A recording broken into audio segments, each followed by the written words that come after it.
श्रीमान् वेङ्कटनाथार्यः कवितार्किककेसरी वेदान्ताचार्यवर्यो मे सन्निधत्तां सदा हृदि कूजन्तं राम रामेति मधुरं मधुराक्षरम् आरुह्य कविताशाखां वन्दे वाल्मीकिकोकिलं वाल्मीकेर्मुनिसिंहस्य कवितावनचारिणः शृण्वन् रामकथानादं कोनयादि परां गतिम् वेदवेद्ये परे पुंसि जाते दशरथात्मजे वेदः प्राचेतसादासीत् साक्षाद् रामायणात्मना अञ्जनानन्दनं वीरं जानकी शोकनाशनं कपीशम् अक्षहन्तारं वन्दे लङ्काभयङ्करं मनोजवं मारुततुल्यवेगं जितेन्द्रियं बुद्धिमतां वरिष्ठं वातात्मजं वानरयूथमुख्यं श्रीरामदूतं शिरसा नमामि आञ्जनेय मदिपाठलाननं काञ्चनाद्रिकमनीयविग्रहं पारिजाततरुमूलवासिनं भावयामि पवमाननन्दनं यत्र यत्र रघुनाथकीर्तनं तत्र तत्र कृतमस्तकाञ्जलिं बाष्पवारि परिपूर्णलोचनं मारुतिं नमत राक्षसान्तकम् जयत्याश्रितसन्त्रासध्वान्तविध्वंसनोदयः प्रभावान् सीतया देव्या परमव्योमभास्करः.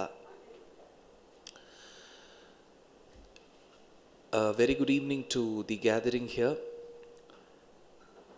Immense pleasure to be at the same venue for a different occasion. And this lecture is to commemorate one of the very sweetest of all Sanatana-Dharma festivals and probably the simplest in terms of cuisines that is available for any of the festivals, where you just have to make buttermilk and a glass of jaggery water. Nothing can get simpler than this. So, if the cuisine itself is this simple, the person has to be simple and humble, and that is Lord Sri Rama. And on the Tithi of Navami, the 9th day, we commemorate the birth anniversary of this wonderful towering personality who has been a guiding light to generations in the yugas that followed Treta, namely Dwapara and Kali. So, to commemorate Sri Rama Navami, I am here to present a lecture on the WhyS of Ramayana. I just thought, even before delving deep into some of the questions that could be pondering our minds and been lingering in our hearts, we need to first understand the importance of Ramayana. Why is it that important? And if the scripture in itself is this important, is it pertinent to fight for 3 acres of land when he's caught up in a real estate problem? So, to first understand Ramayana, we need to get to the roots of Sanatana-Dharma. Now that most of you, I know, are students and loving fans of a towering Acharya who lived in the last century, Sri Dayananda Saraswati, an anecdote is stated with his witty way of handling a crisis as this.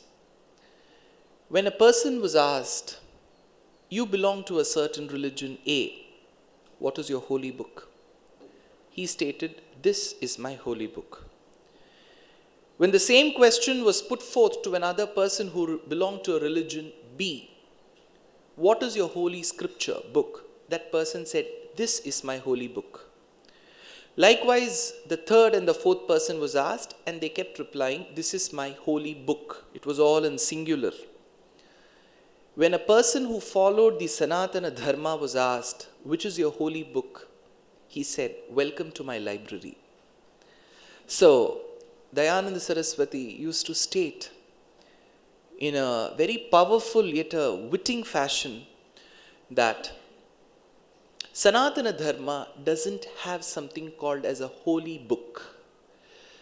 The primary reason is the moment we prescribe to one book, then the very thought process and the very art of questioning gets curtailed, because you are told that this is the only book. Rather, Sanatana-Dharma goes deeper and says, keep asking questions, and as long as you ask questions, and as many questions you ask, there are books to answer your questions. So we don't subscribe to the thought that there can just be one book. There could be books. So we call it the library of Sanatana-Dharma. In Sanatana-Dharma, we have often stated that Vedas and the Vedanta form the root. The moment we call Vedam and Vedantam as the root, what does the word Vedam mean? You were not told questions will be asked?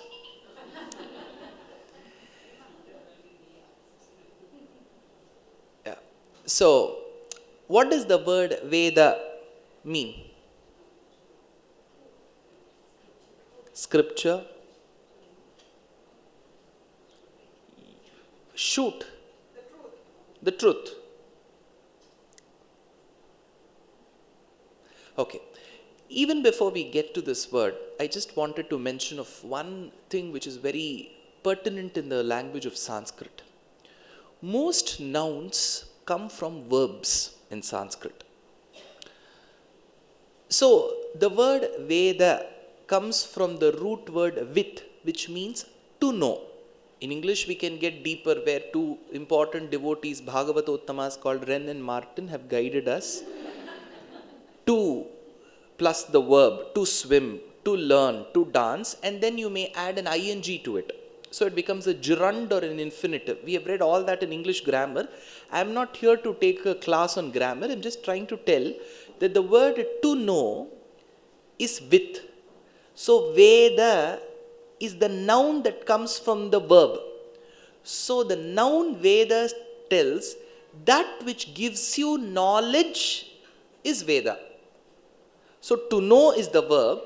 So the noun has to be something that gives you that knowledge. So Vedam stands for that which gives knowledge.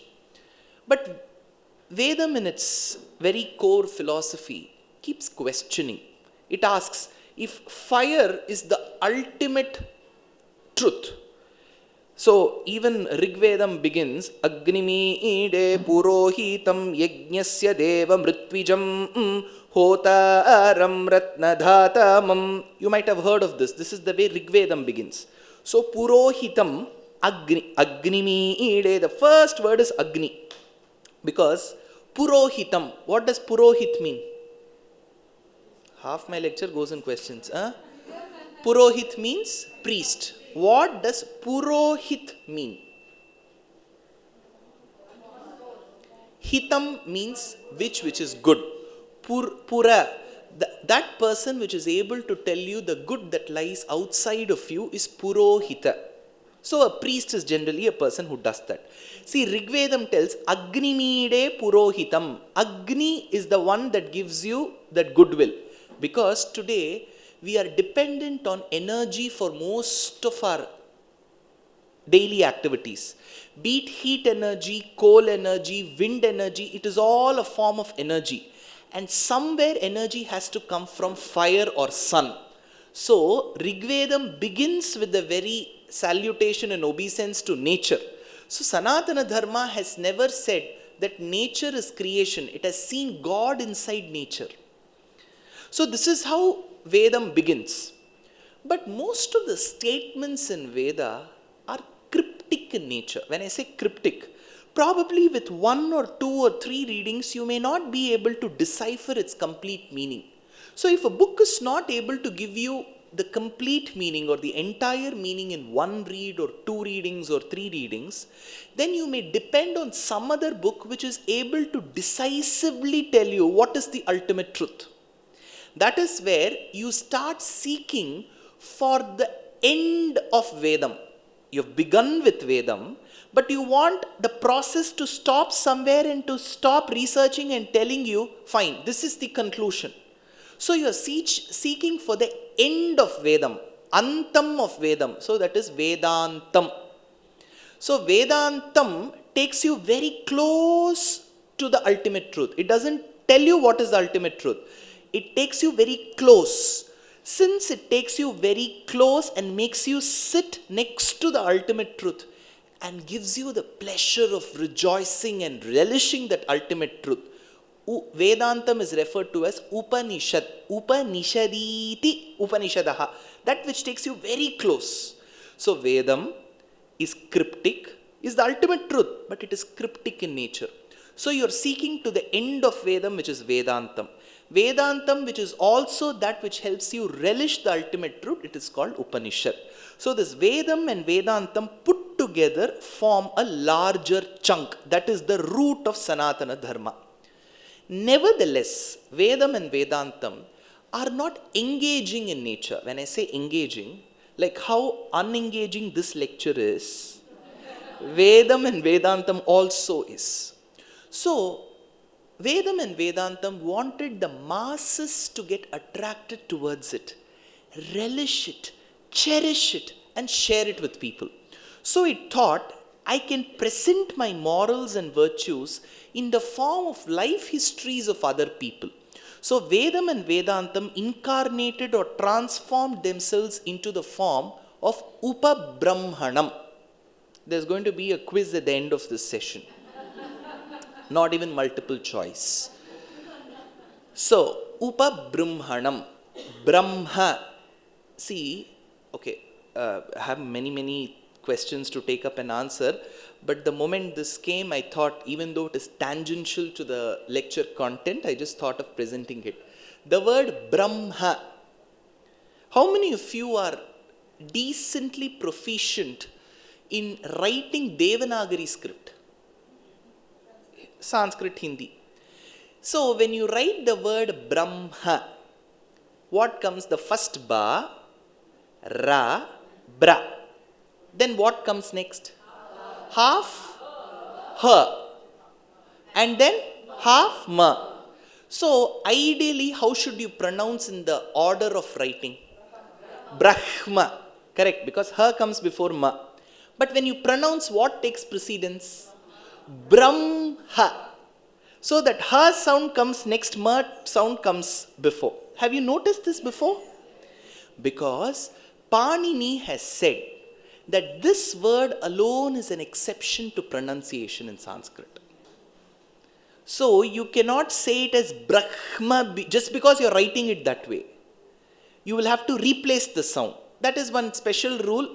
I'm not getting into Panini's Ashtadhyayi, that is another chapter. So, Brahma can get transformed into a Pullinga Shabdam also. Who is Saraswati's husband? Brahma.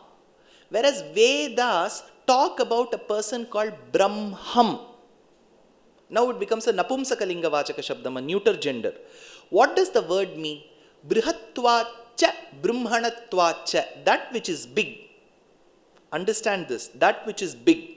And that which makes people approach it also big is called Brahman. So Brahman essentially is huge, dimensionless. In whichever dimension you seek, you will not be able to describe that Brahman. It is that huge. I want to attain that Brahman. The moment I express my innate desire to approach that Brahman, it will make me also that big. So it is called Brahman. Brihatvacha, Brahmanatvacha. So that is how you describe Brahman. So Brahmanam is that which describes Brahman, which is Vedam and Vedantam. But as I told you at the commencement, that Vedam and Vedantam are more cryptic, puzzling in nature. In Sanskrit, puzzle is called Prahelika. Prahelika is more of a puzzle. So whenever you have such puzzles, you cannot keep dealing with puzzles. I cannot keep asking questions. The first few questions you'll be all elated to answer. The moment I keep asking questions, you may want to leave. But the good fact about this room is the doors are locked. So, you may want to do that. So likewise, Upabrahmanam. Upa means that which is very close. Upanayanam, Upanishad. So Upa means very close. So that which takes you very close to Brahmanam is Upabrahmanam. They are of two categories. One is Itihasa. Second is Purana. Itihasam is very simple. Itihasa. As it happened, so if I am at the site of a Kargil war and I am a journalist who's describing it to my audience, I will say, as you see in the background, you can see the tankers of the Indian army marching towards the border. So my audience is not left clueless. They know that the person who's describing it is describing as he or she sees it. So Itihasam is a direct report. Valmiki was a direct reporter of Rama's life history. He was trying to document the biography of Rama as and when he saw it. Likewise, Vyasa, who was also called Krishna Dvaipayana. Krishna means dark. Dvaipayana means very good. The one who's born in a Dvipam. Dvipam is an island. Lakshadvipam. It has got lack of islands, right? So Dvipam. Since he was given birth by Satyavati, the fisherwoman who had a relationship with a learned scholar called Parashara in secrecy. She didn't want her father to know of this. So she delivered him on an island. So he was called Dvaipayana. And since he was dark complexioned, he was called Krishna Dvaipayana. Krishna Dvaipayanam Vyasam Vidhinarayanam Prabhum Kohyanyo Bhuvi Maitreya Mahabharata Krit Bhavet is a famous shloka from Vishnu Puranam. So Krishna Dvaipayana was also called Veda Vyas. Veda Vyasa was the person who was very much a part of Mahabharata. So he chronicled Mahabharata as a beautiful work by being a part of it. So these two works in Sanatana-Dharma, one is Ramayana, second is Sri Mahabharatam. Both of these were compiled and given to us by two great sages called Valmiki and Vyasa respectively, and they were a part of that work. So it is a direct report. The second category of Upabrahmanam is Puranam. Pura, what does Pura mean? Old. Navam? New. Pura api Navam Puranam. It may seem old, but it is still relevant. So that is called Puranam. So generally in most traditional houses, if people keep lamenting about the traditional past, they'll say, he's a Purana Purusha. Purana Purusha Nriparatmaja Shruta Paradidina Karaviradhara Vana Viravana Nakaparasharamano Hara Vikruta Tyagaraja Sannuta Jagada. Purana Purusha Nriparatmaja Shruta. So Puranam doesn't mean he's old. He's new, yet old. So that's how you use this word Puranam. But why do we have to bring another category of Puranam? Because people who compose Puranams or people who document Puranams are essentially not a part of the life history. They would state that I have had similar questions and I asked my grandfather 100 years before this. He too had such questions. It reminds one of the Woodward's dry water advertisement. So if the child is crying, what happened? And the father, even before giving a solution, would say, even I cried like this. So how helpless he can get. So this is how you pass on for generations. Vyasam, Vasishthanaptaram, Shaktev Pautram, Parasharatmajam, Shukatatam. You try to link various generations. That is Puranam. Amongst Itihasas and Puranas, the court of Sanatana-Dharma tells that if there were a conflict in the narration of the same incident between an Itihasa and a Purana, Itihasa will hold prominence. So both are important, but when it comes to prominence, Itihasa holds a better prominence than the Purana. So in Itihasa, so we have had Vedam, Vedantam, which is Brahmanam. That which takes us close to Brahmanam is Upabrahmanam, which are Itihasas and Puranas. Amongst Itihasas and Puranas, Itihasas hold much prominence than Puranas.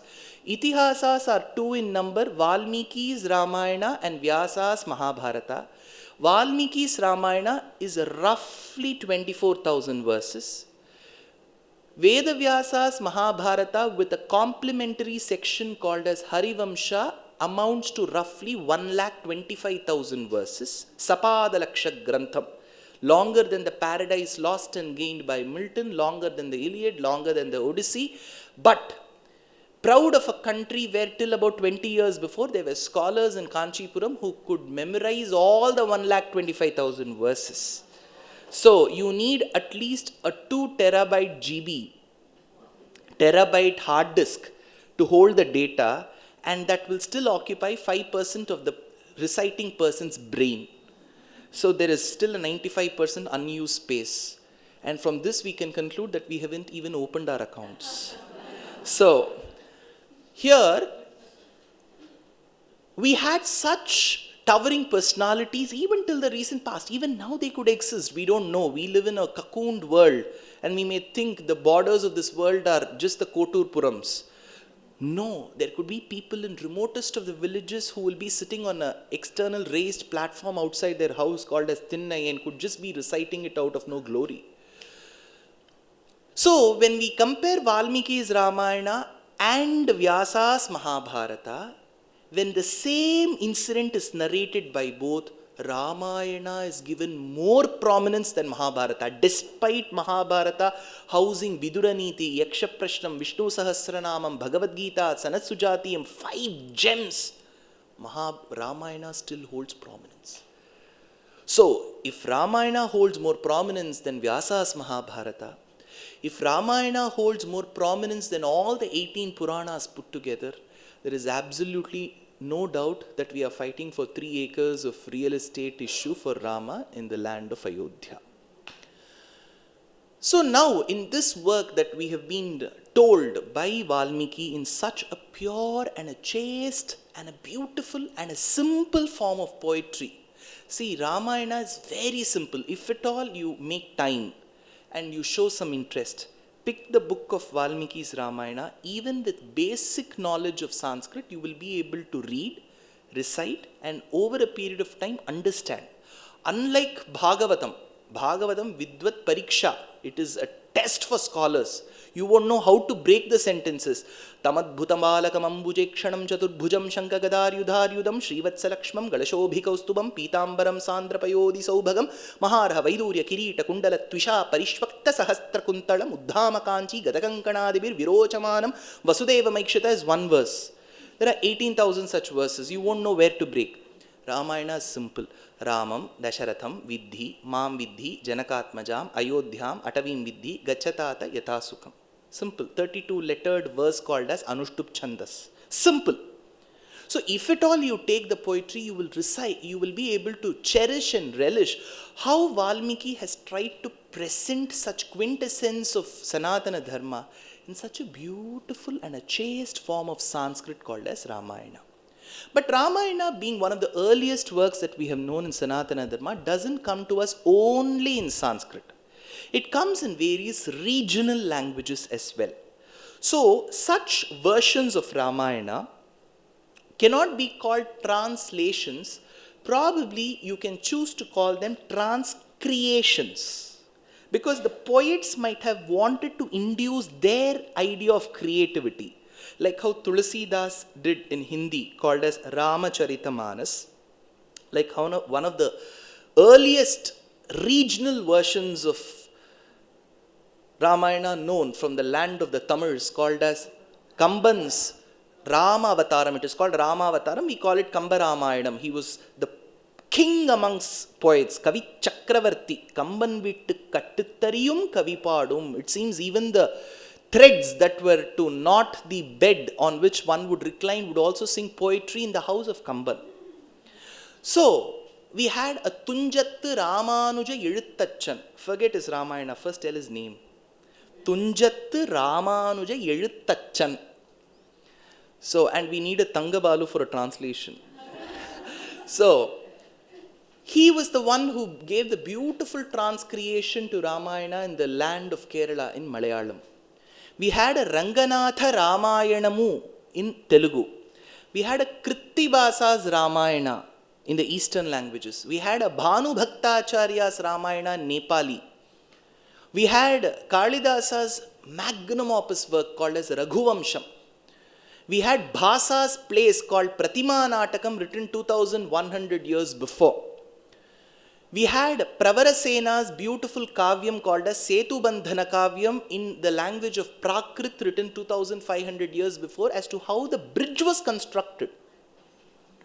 We had a beautiful prose work called as Raghuvira Gadhyam 750 years before by Vedanta Deshika. You had Ramanuja, born in the beautiful hamlet of Sri Perumbudur, who stayed in the foothills of Tirupati to learn the 18 Rahasyas of Ramayana for 1 year from his uncle, who was incidentally a learned uncle. So we had 18 Rahasyas that he learnt in the period of 1 year. We had Tyagaraja's Kritis that dwelled deep into the devotion of Rama. We had Rama Vibhakti Kirtanas of Muthuswami Dikshitar. We had Arunachala Kavirayar of Tillayadi, who gave the beautiful work called as Ramanatakam. We had the verses of Purandaradasa, Kanakadasa, Annamacharya, Bhadrachala Ramadas, Surdas, Mirabai, who have all sung on Rama. And to top it all, we have a beautiful Javanese Ramayana earlier than Kamba Ramayana, called the Kakaveen Ramayana, from the archipelago of Indonesia. From the walls of Angkor Wat till the beautiful walls of Rani Ki Vav in Gujarat, every wall and every artisan sings glory of Ramayana. So if a movie song goes like this, Raman Yettanai Ramanadi, probably you can make it Ramayanam Yettanai Ramayanamadi. But despite we bringing the essence of Ramayana from the original of Valmiki till the transcreations of so many poets, till the Amish Tripathi and the Ashok Bankers and the R.K. Narayan and the Nitish Bharadwaj and the Arun Govil, and to top it all, we have the N.T. Ramarao Garu. In Andhra, if I have to give a lecture on Ramayana and I speak of Rama, everybody is clueless. Who is this man talking about? And the moment I say N.T. Ramarao, so whichever way you personify, or even his grandson who's now playing the role of Rama, whichever role you want to take Rama to be, in the listener's mind, in the devotee's mind, in the researcher's mind, in an amateur's mind, there are a plenty of questions that still loiter. So instead of just giving a vivid description of incidents and telling, there stood Sita in the gazebo, which was a low-hanging balcony like the Gothic style, and there she was playing and looked at Rama with romantic eyes. And here the Tamil poet says, Annarum Nokina and Avalum Nokinal, and rather than putting my audience to the rasa of Shringara, we thought, let's get a bit different and walk tangential and answer questions that have probably been answered but have not been widely circulated as to answered, is the status. Because we have also known, as much as the religion encourages the art of questioning, we have also had ancestors in our very own family who have also snubbed us from questioning. The religion is very open, but people in our very own families and the people whom our hands can reach around have always had this thought that questioning will make you unholy, questioning will accrue sins for your future, questions will make you lose your eyes in the night, for the Lord is jobless and he will just engage himself by pricking your eyes. So this is how a lot of them have been threatened as well. So one set of generation has gone where they had questions but they never had people to answer. That has given us so many generations today who are now saying, because you're not answering my questions, either there are no answers to such questions, or I choose to not believe in the religion at all, which is even more harmful. Because a religion which has always encouraged only questioning, none of our books have arrived without questioning. If Valmiki had not asked, Konasmin sampratam loke gunavan kascha viryavan dharmajnascha kritagnyascha satyavakyo dridhavrataha charitrena chako yuktaha dharmabhutesh sarvabhuteshu kohitaha vidwan kakkas samarthascha kaschaikav priyadarshanaha atmavan ko jitakrodaha. While one recites Sanskrit, the listener should be at least 10 feet away.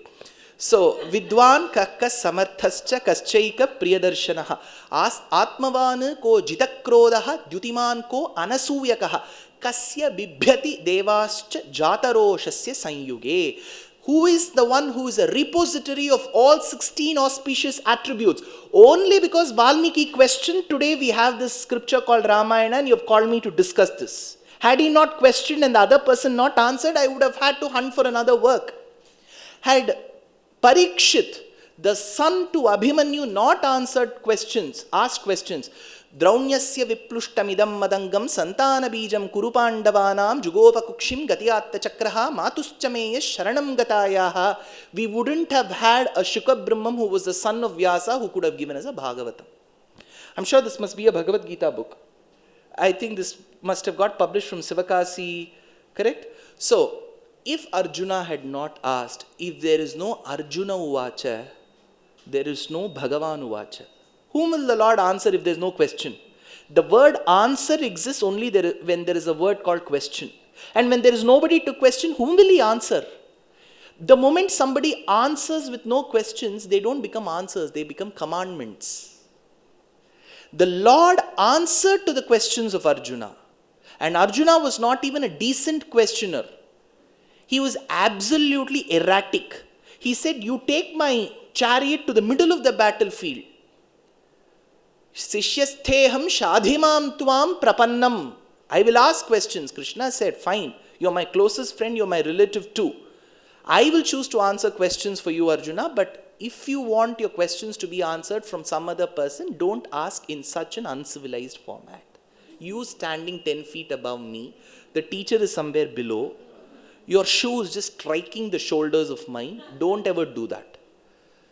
So Bhagavad Gita is also a set of questions and answers. Ramayana is a set of questions and answers. Bhagavatam is a set of questions and answers. Vishnu Puranam is where Maitreya, the 80-year-old man, asks questions to his teacher Parashara, who's 20-year-old.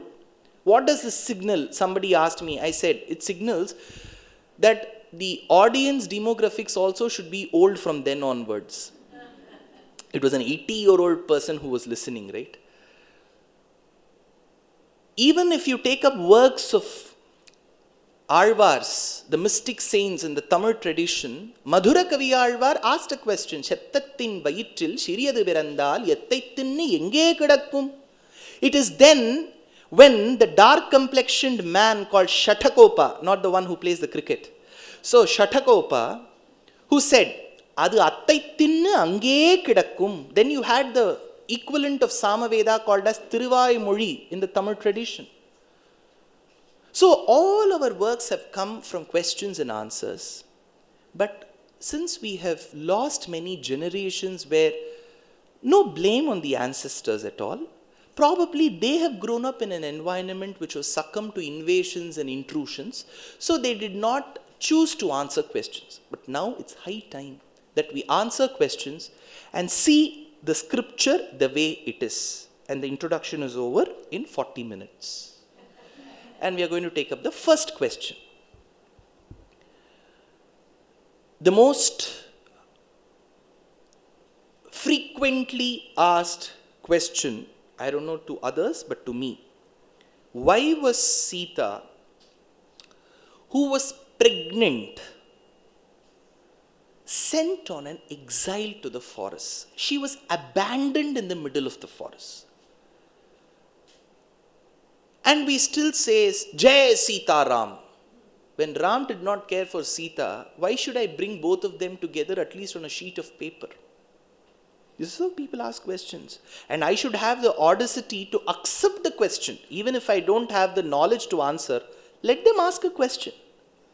For which we need to understand the chronological sequence of Ramayana.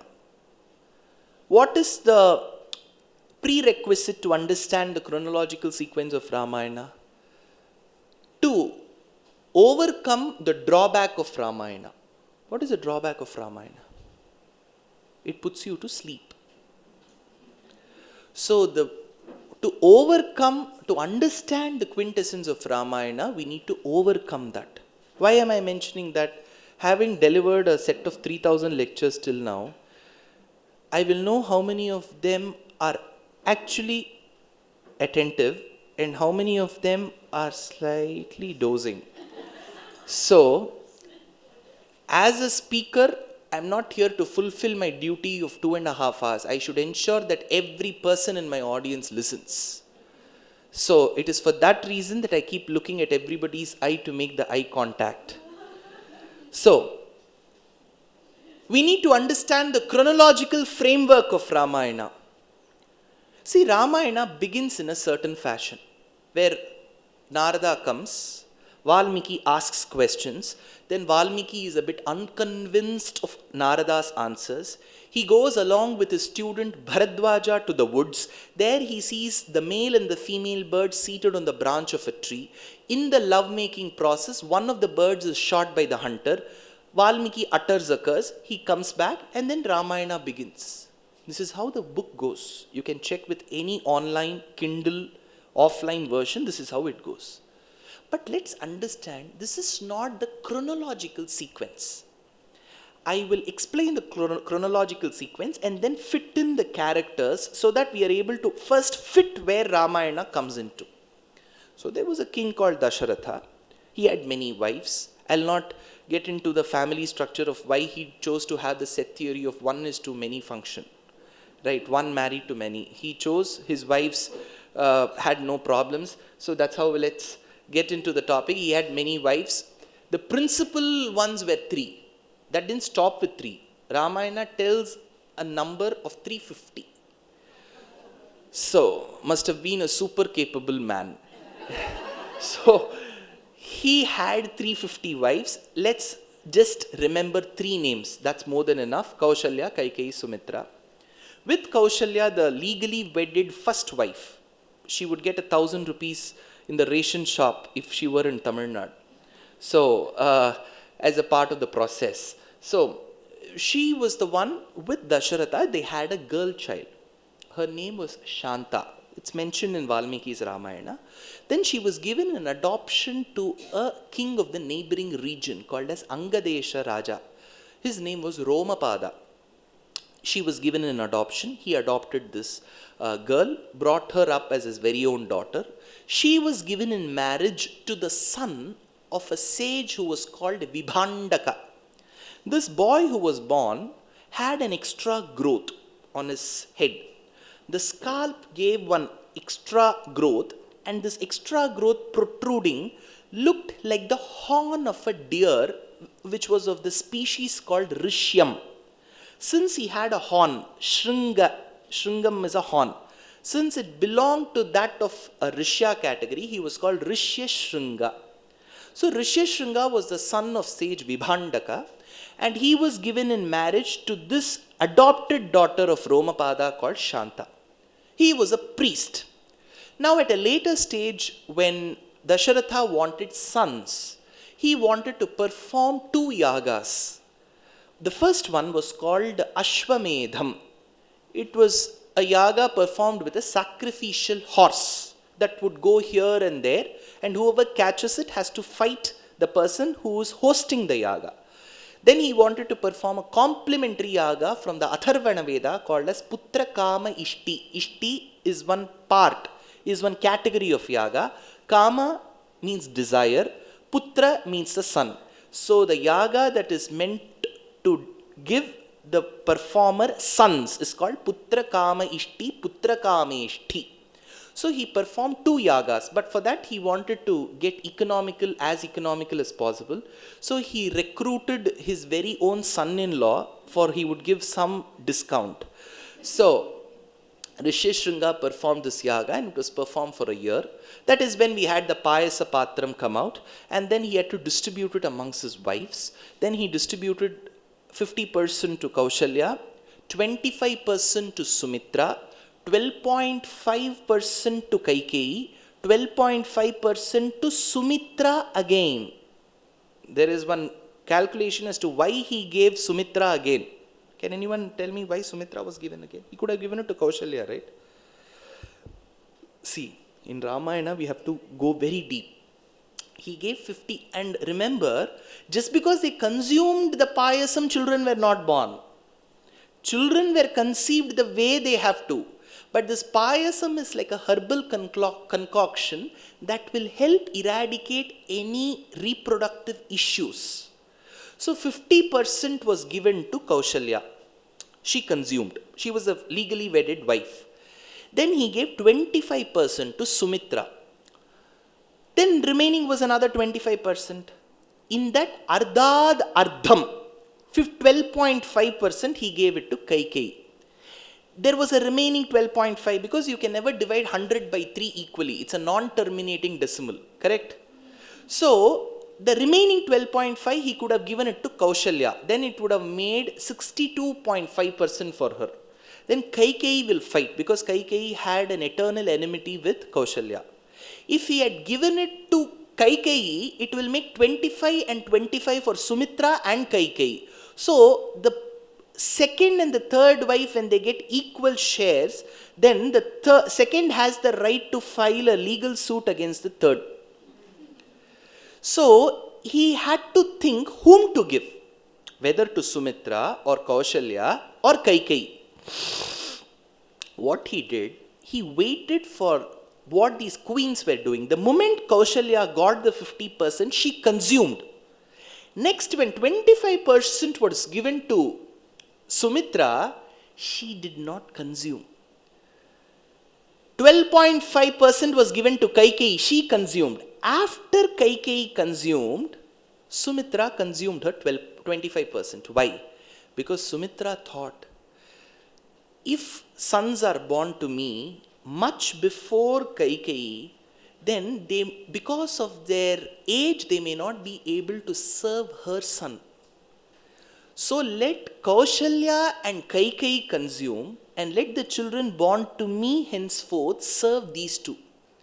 So, Anuchintya Sumitrayai Punareva Mahamatihi, tells Valmiki. Punareva Mahamatihi, the intelligent king observed what Sumitra did. Anuchintya Sumitrayai, then he gave the remaining 12.5% also to Sumitra. So we had two sons of Sumitra, Lakshmana who served Rama, Kaushalya's son, Shatrughna who served Kaikeyi's son Bharata. So these sons grew up with such ideal bookish fraternity. Ramastvam Lakshmanena Swayamata Bharatenapi Shatrughna Namna, tells Narayana Bhattadri Narayaniyam. So then Rama was at the age of 12. He had a very unhappening childhood. So he was so obedient that there were no alert marks from the teacher. See, on the other hand, we had Krishna's childhood filled with memories, dancing on a snake, lifting a mountain, dancing with the women, having every day as a December 31st night. So, he was a partying man. So, everything of Bhagavatam goes less than 12. But Rama was, childhood was so unhappening that his father was worried whether he will get married, if at all. Because every girl's father would come and ask Dasharatha, what is that one quality which you celebrate of your son Rama? And the father would, with pride, would say, my son is obedient to his parents. And that was the biggest disqualification for his marriage. So, after the age of 12, he was taken on an internship. A proper internship where unlike the internships of these days where the son happens to do it in his father's own company and sits at home and gets a certificate, he had to walk the forest with Vishwamitra. He annihilated a demoness called as Tataka, killed Subahu, drove away Maricha, gave emancipation to Ahalya, married Sita, brought her home while she was 6 years of age, he was 12 years of age, lived for 12 years happily in Ayodhya. He was turning 25, Sita was turning 18. That is when the maidservant, the nanny to Kaikeyi, called as Manthara or Kuni, தோன்றிய கூனியும் துடிக்கும் நெஞ்சினாள் ஊன்றிய வெகுளியாள் உழைக்கும் உள்ளத்தாள் கான்றியரி நயனத்தாள் கதிக்கும் சொல்லினாள் மூன்று உலகினிற்கும் ஓர் இடுக்கண் மூட்டுவாள், tells Kamban in his Ramayana, describing her. So she came and brainwashed Kaikeyi to ask two boons, where one boon was to seek the authorship and the sovereignty for her son Bharata, and to send Rama on an exile to the forest for 14 years. So Dasharatha had to succumb to her pressure. He asked Rama to go to forest. Rama being the obedient son, he said, I don't mind living in the country or in the forest. Sita could have still chosen not to go. She said, wherever you are is Ayodhya to me. She went. Lakshmana said, you need a person who has to serve you 24/7. I'll come along. Sita said, this is the best offer you could get. Don't leave Lakshmana. So all three of them, they walked to the forest. They met up with sages of immense prowess called as Bharadwaja, Atri, Sutikshna, Sharabhanga, Agastya, and Valmiki. While they were in the forest, they met up with Valmiki. There are two verses in Aranya Kandam that supports that the trio met Valmiki, like how they met other sages. So Valmiki had an acquaintance with the three of them. Rama was, of course, super popular in those days. So they lived in the forest. That is when they shifted state after state, village after village, because the moment you start going on an exile and you start creating a habitat, then you're leading to urbanization. So they moved city after city, village after village. They reached a small hamlet called as Panchavati, which is Nashik in Maharashtra, on the banks of river Godavari. That is when the estranged and the widowed sister to Ravana, who was called Shurpanakha, expressed her desire. She was humiliated. She went and complained to her brothers stationed in Nagpur, Janasthana. They came and fought Rama. Then Rama's valor and Sita's beauty were described by a demon called Akampana and the demoness called Shurpanakha, respectively, in the city of Lanka. Ravana sought the help of his uncle, who was now a sannyasi called as Maricha, who went as a gem-studded golden deer to lure Sita. Rama ran behind the deer. He shot an arrow. This dying demon, even while dying, wanted to be grateful to Ravana, so he mimicked in the voice of Rama. So that very moment Sita got a bit perturbed. She asked Lakshmana to go. At that point in time, Ravana came as a sannyasi, Ravana Ananda. Then he came. And then he kidnapped Sita in Pushpaka Vimana. Jatayu, the scavenger vulture bird, tried fighting Ravana but failed. Then Sita was housed in Sita Kutuva and then Sita Elia near Nuvara Elia, which was Ashokavanam. Then Rama sought the help of Kabandha, who directed him. Then he gave moksha to Jatayu. He was a witness to the moksha of Shabari. He had an MOU with Sugriva. He helped Sugriva get back his wife called Ruma from the clutches of his brother Vali. Then Rama goes along with the monkeys further south. Then he asks the monkeys to go in search of Sita. Hanuman, who's heading the team of the south, he flies across the ocean, meets up with Sita, gives the ring, accepts a gem-studded hair clip called Chudamani, and then brings it back. Rama is elated. Then he gives asylum to the excommunicated brother of Ravana called Vibhishana. Then with the help of monkeys, using the project manager experience of Jambavan, the architect experience of Nala, and the supervision experience of Neela, and then with the help of the masons called as the little squirrels, he constructs a bridge in 14 days of Dashayodhana Vistirnam, 10 yojanas in width, 100 yojanas in length, then takes all the monkeys to the periphery of Lanka, fights Ravana, Kumbhakarna, Indrajit, then annihilates the demoniac forces, then asks Sita to do Agni Pariksha, and then brings her back to Ayodhya. And now Rama is at the age of 39. Correct? He left while he was 25. Now Sita is 33. So 24 turning 25. So 39 now, and Sita is 33. So this is the sequence. So Valmiki is already acquainted with all of them. Now Sita, after 2 years of the coronation, she is pregnant. Now this is all Uttarakandam. So Sita is now 35. Rama is? Very good, 41. So while the both of them were having a very cherished and a very enjoyable time, that is when Sita expresses her desire that her children, who are now going to be sons of the affluent family of Ayodhya, should be grounded, should be born with humility.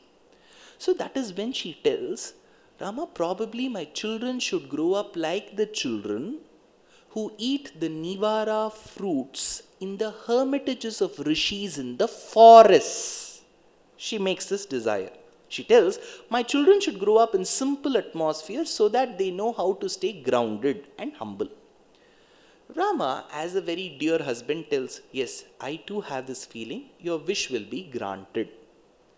That night, one of the spies to Rama, called as Bhadra, comes and informs that there are inmates in Ayodhya who were speaking ill of Sita's character because of her being languished in the jail of Lanka for some period of time.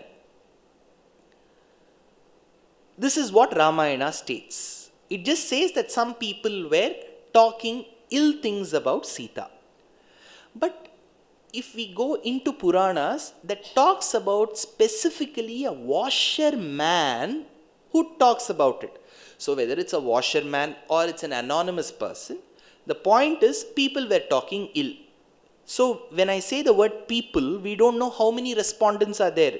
It can't get into a very deep primary research of market research to understand what is the profile of the respondents who were talking and all that. So there were people who were talking.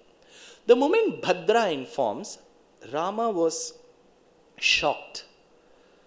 He was clueless and directionless.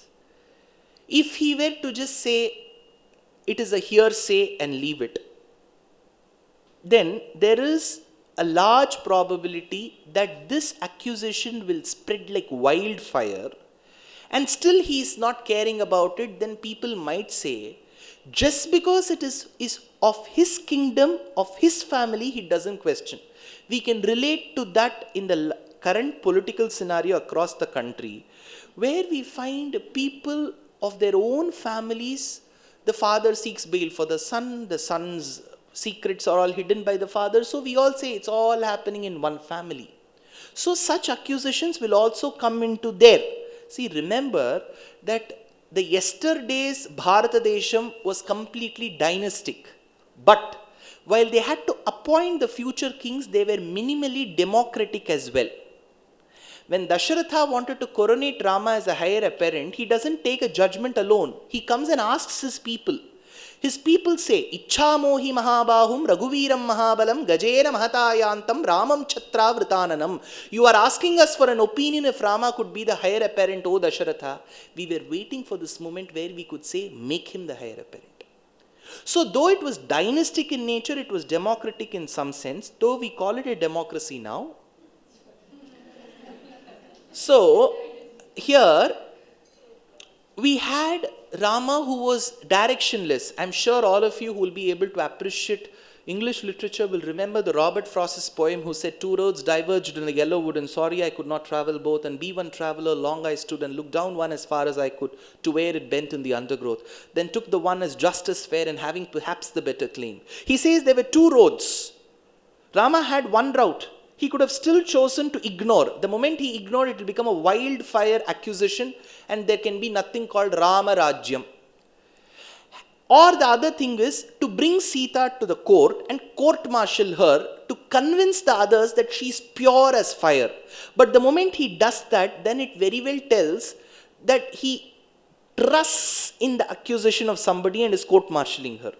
So he was a bit clueless. To add little more vigor to this particular incident, there is another beautiful work called as Uttara Rama Charitram. You know who has given this work? Have you heard of this work? It was by a great poet who lived during the times of Kalidasa called Bhavabhuti. Bhavabhuti was a great Sanskrit poet who gave this work called as Uttara Rama Charitram. There he gives one beautiful imagination to the scene. It seems Rama and Sita, the moment they were coronated and they were in Ayodhya and Sita was now pregnant, Rama had recruited an artist who will give paintings that are comprehensible to the masses' eye. See, most of these paintings are understandable and I can relate. There are many paintings which I see, the person has to explain for hours together and I'm still left clueless. And to just put this conversation to a close, I have to say that I've understood and I'll have to give the word wonderful or beautiful with that expression. Wonderful. The moment I say it, he will leave me in my realm of happiness. Because most of these paintings are comprehensible. Probably you may not need a person to explain this. So he brought in an artist who will draw comprehensible paintings. So this artist was told to paint important incidents from his very own life. So this artist did a good job, and that was put in a gallery. Please read this work called Uttara Ramacharithram, 2000 years before. So Rama goes along with Sita and they relish every painting. And Rama tells, see, look at this painting that talks about the sacrifice that was performed and the Agni Purusha coming with the payasam.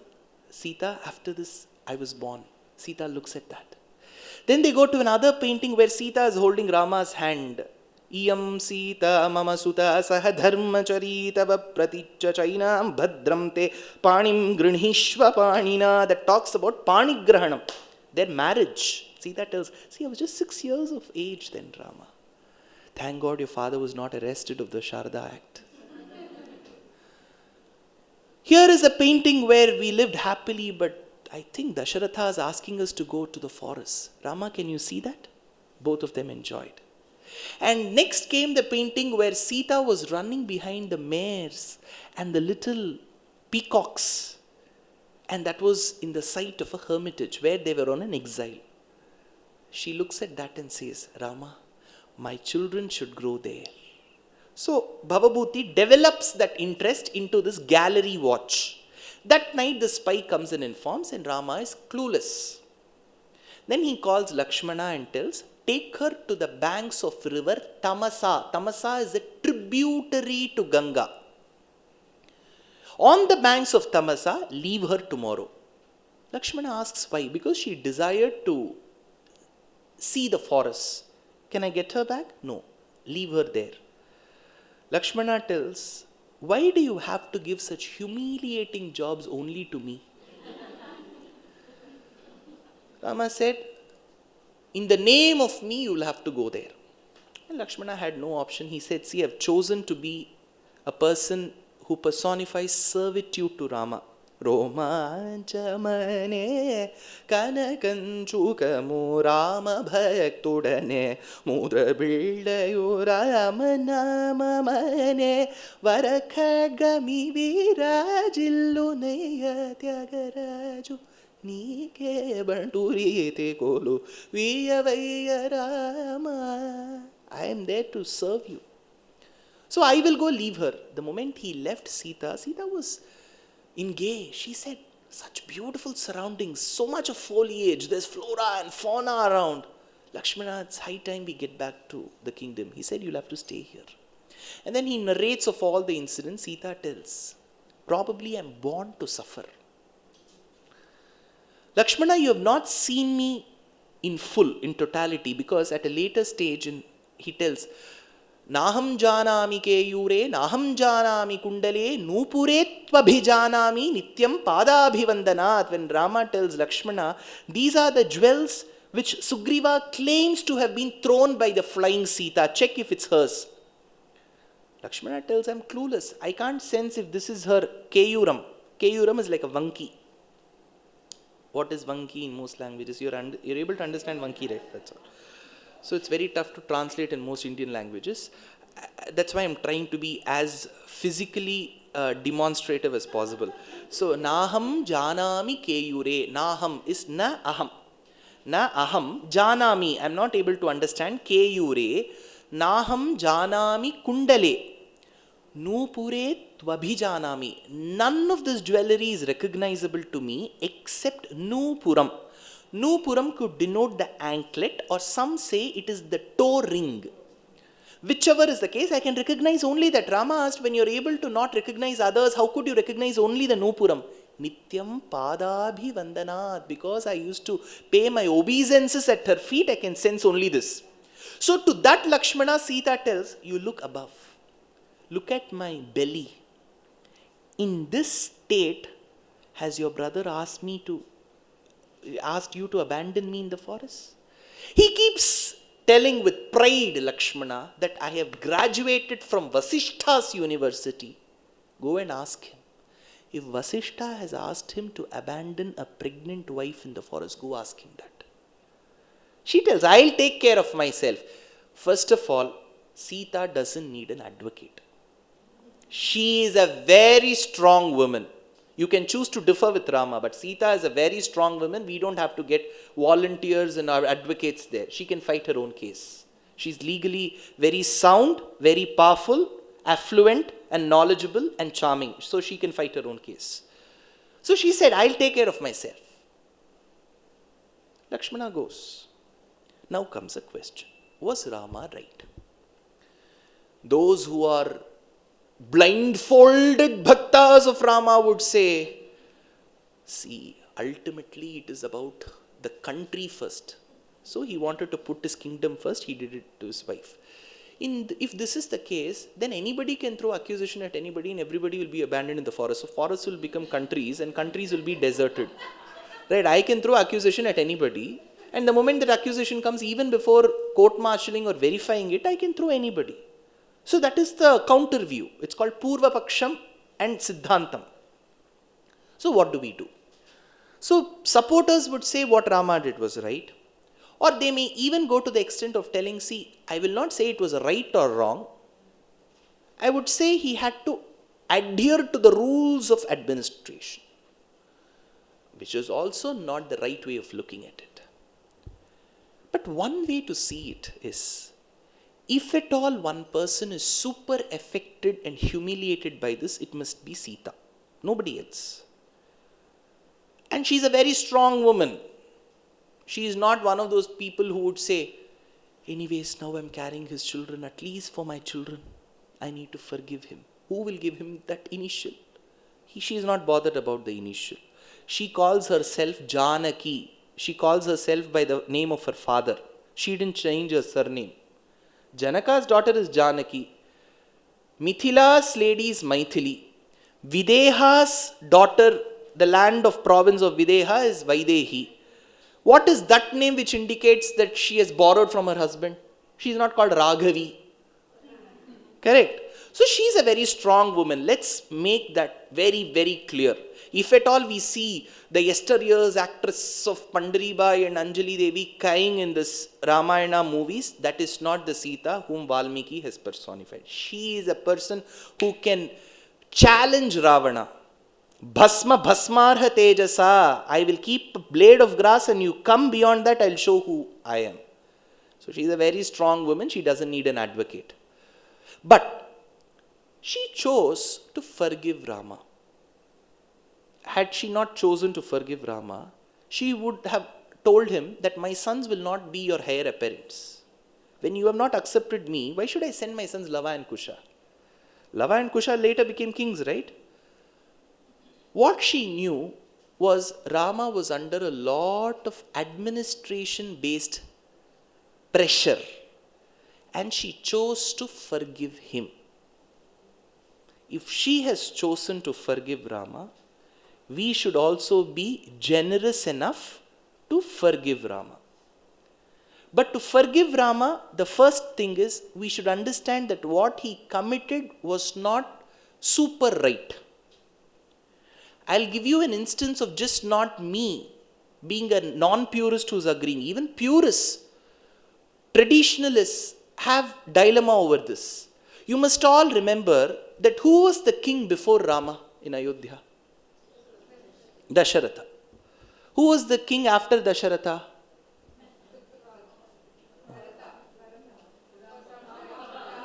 Rama. Before Rama it is Dasharatha. After Dasharatha it is? Sure?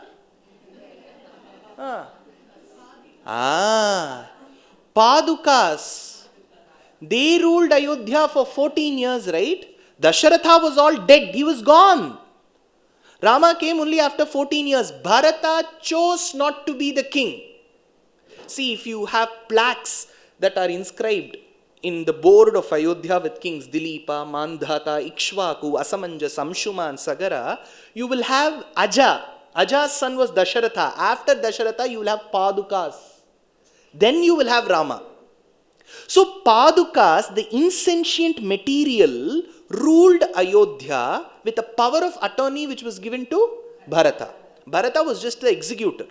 Rama Padukas ruled Ayodhya for 14 years. Then Rama came and ruled.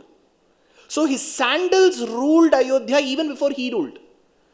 But Vedanta Deshika, in his magnum opus poem called Paduka Sahasram, 1008 verses on just Padukas, he tells that when Padukas ruled Ayodhya, not a single injustice was meted to a man or a woman. Probably when Rama did, it might have been.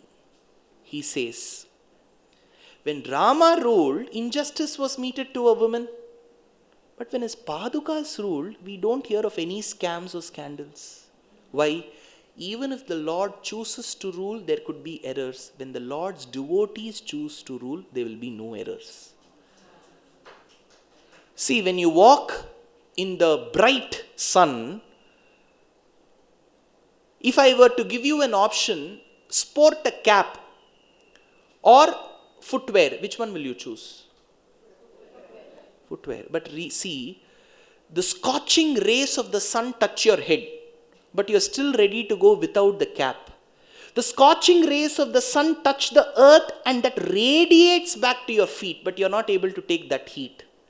So when the Lord, who is the sun, chooses to test you, you're able to take it. But when he chooses to test you through his devotee, which is the earth, you're not able to take it. So we need to first put an end to this question that any administration, no administration is flawless or blemishless. If injustice was meted to Sita, the first person who must have revolted against is Sita. If such a bold woman is choosing to forgive the king and the husband Rama, we should also choose to forgive him. First, now, after Sita is dropped at the banks of river Tamasa, why Rama chose Tamasa is, on the banks of river Tamasa was the hermitage of Rishi Valmiki.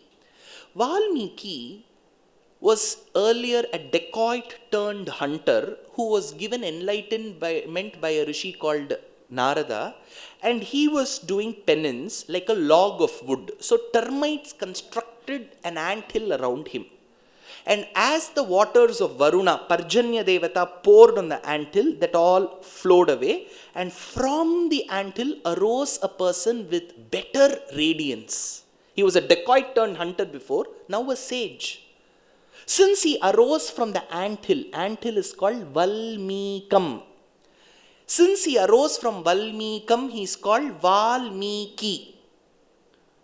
And you know, in Vedam, the Vedas that we talk about, Valmikas, the anthills, are referred to as the ears of Mother Earth. How does Mother Earth hear most of the noises? Through anthills, tells Vedam. Valmikata Shravanato Vasudhatmanaste. Vasudha is Mother Earth. Valmikataha is anthills. Shravanato, she hears through anthills. So from the anthill called Valmikam arose a person called Valmiki. So Valmiki has been delivered through one opening of Mother Earth. So she has delivered a boy called as Valmiki. Correct? Sita has also come from Mother Earth. Bhumi Janayakam Bhukti Mukti Dayakam. Bhumi Ja. Bhumi is Mother Earth.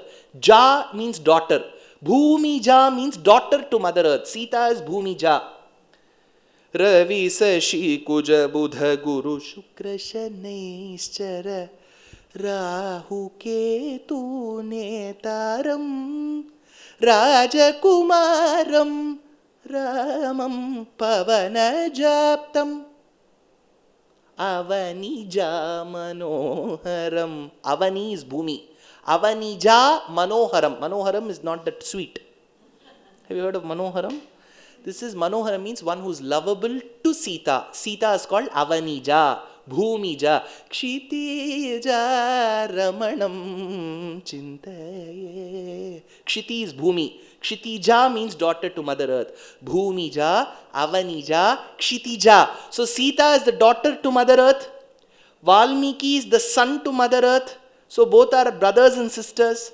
So during pregnancy, the girl will always prefer to go to her mother's place. So she was dropped on the banks of river Tamasa. Now when Valmiki understands the happenings of Ayodhya from Sita, he tells, nobody knows you here. Live in incognito. I will just say you're Vaidehi. You live here. Don't tell anybody that you're Rama's wife.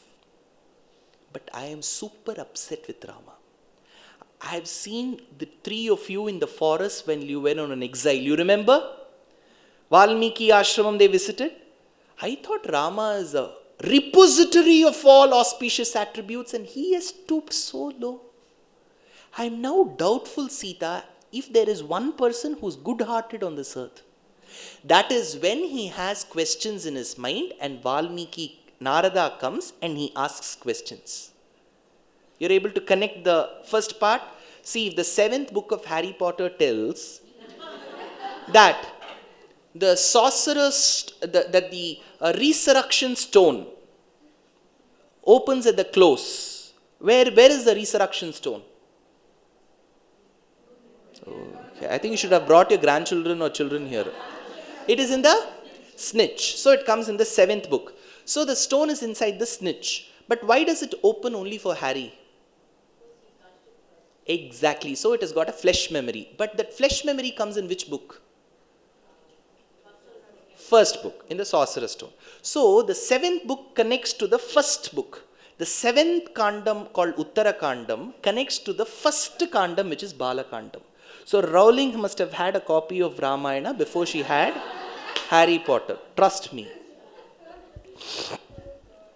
So here we have Valmiki who has questions and Narada answers, and then Narada tells, don't even doubt Valmiki. It is the same Rama whom you doubt who is a repository of all the 16 auspicious attributes. Start writing about his biography. That is when Valmiki tells, see, most of the incidents have already happened. How will I know?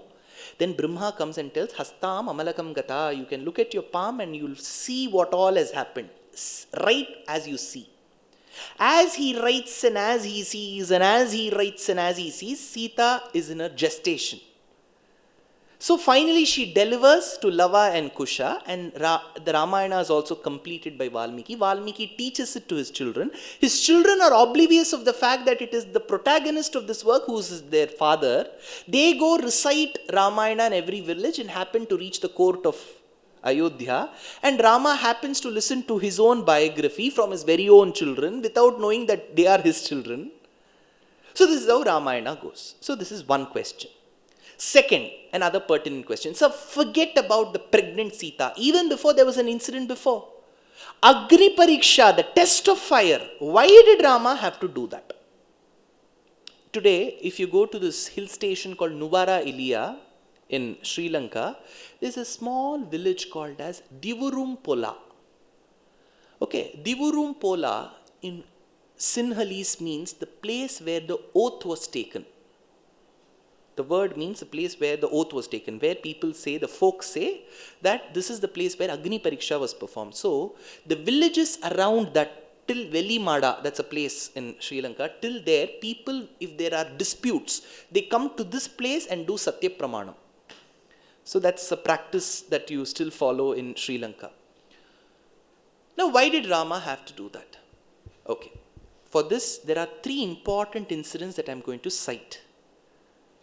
If you listen in rapt attention, probably you will be able to enjoy and understand the answer to this question. The answer to this question is not as dilly-dallying as the answer to the previous question. It is straightforward. While Rama and Sita had to leave Ayodhya, the two of them, see, Rama was asked to go in an exile. Sita chose to go with him. It's still the matter of the husband and the wife. But Lakshmana going with them was absolutely volunteership. And another follow-up question is, how did Rama choose to ignore Lakshmana's wife Urmila? If Urmila wanted to lead a happy life for another 14 years, she didn't want to persuade Lakshmana to stay back. So she was happy without him. So let's not disturb her happiness. So she was happy without Lakshmi. See, in many of the heritage tours that I conduct, we do a lot of bus arrangements. So we tell these are the seats allotted to you. So 1617 to Mr. Raman and Mrs. Raman. 1819 to Mr. Raghavan and Mrs. Raghavan. So they are very particular. Many of them will say, sir, please give a seat next to my wife. Some of them say, please don't give. Why are you making sit next to my wife? So the wife there, Urmila, was happy that Lakshmana was out of the kingdom for 14 years. So let's not get make an irrelevant benevolence on the couple. If they choose to live happily in their very own abodes of bliss, let them live that way. So when Lakshmana had to seek permission from his mother Sumitra, he goes and tells Mata, I thought I will do servitude to my brother and my sister-in-law. She tells, don't think that you're doing a great job. You should have left by now. Why did you even come and seek my permission? If at all you have come seeking my permission, I just have one thing to say, Lakshmana. Ramam Dasharatham Vidhi. From now onwards, if people ask, what is your name? Don't say, I'm D. Lakshman. You are R. Lakshman. Your father is not Dasharatha. Your father is Rama. Rama Dasharatham Vidhi. Mam Vidhi Janakatmajam. Mam. So in my place, you should always treat your sister-in-law Sita as your mother. In those days, when there were large families, the eldest of the sisters-in-law will be treated as the mother. Madani or Manni. Bobby ಬೋಲ್ತೆ ಹೇ ನಾ ಹಿಂದಿ ಮೇ ಕನ್ನಡದಲ್ಲಿ ಹೇಳುವಾಗ ಏನು ಹೇಳ್ತೀರಾ? ಕನ್ನಡದವರು ಇದ್ದಾರಾ ಇಲ್ಲಿ? తెలుగులో ఏం చెప్తారు మన్నికి? వదన. వదన అంటే మన్ని స్థానం. So జ్యేష్ఠో భ్రాత పితృసమః. The eldest of the brothers is like the father. The eldest of the sisters-in-law is like the mother. Mam vidhi janakatmajam. Janaka's daughter is in my position. She is your mother. Ayodhyam atavim vidhi. People, if they ask to which place you belong to, don't say I belong to Ayodhya of Uttar Pradesh. Wherever your brother is, that is Ayodhya to you. Gachatata yatha sukham. Go happily, my son. She tells, and the son follows every letter of what his mother said. Served the couple religiously for 14 years. He cooked, he swept, he mopped, he constructed the hermitage. Tell me anything. They led a resort life, the husband and the wife. 13 years. It was a room service. And absolutely economical because it was free. And when Maricha, the treacherous, clandestine deer, called, mimicked in the voice of Rama, Ha Sita! Ha Lakshmana! Sita trembled in fear. She said, Lakshmana, you go. Mata, how will I leave you in the middle of the forest and go? My brother, who is your husband, you must have realized by now that he is Ajata Shatru. He is invincible. He will make a powerful comeback in the next month.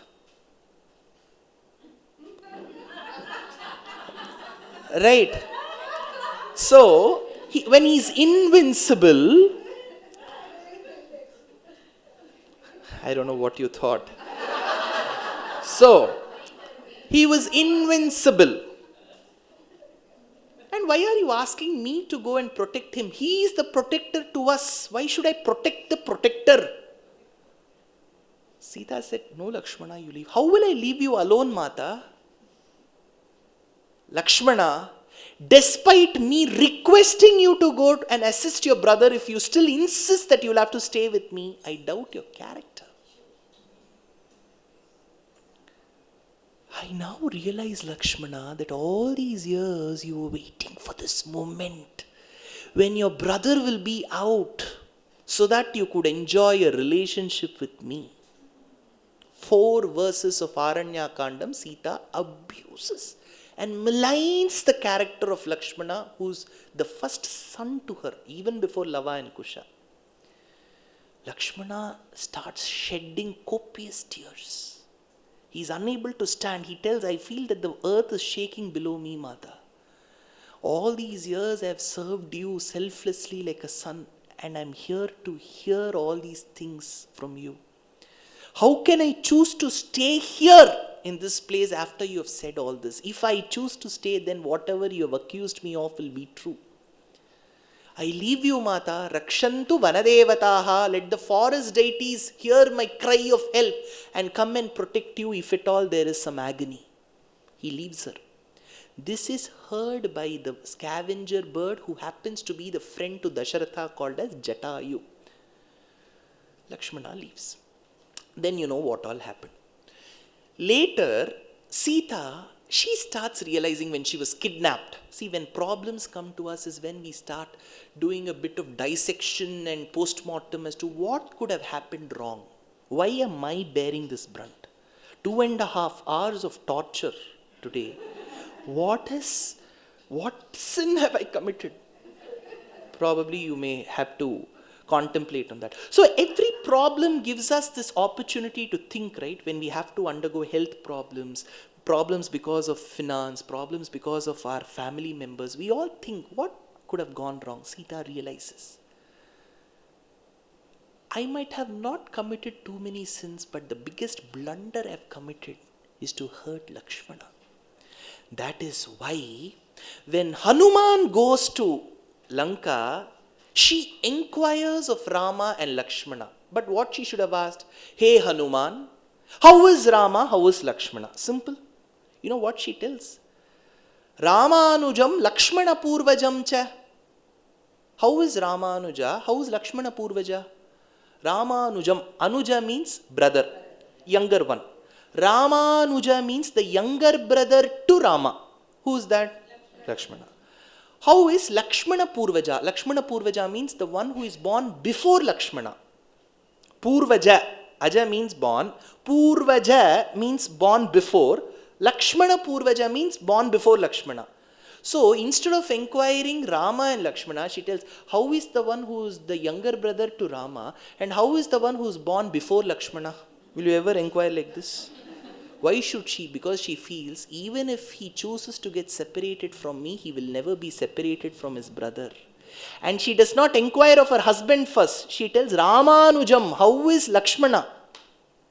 So she has realized. But still that is not a complete punishment for what she has said.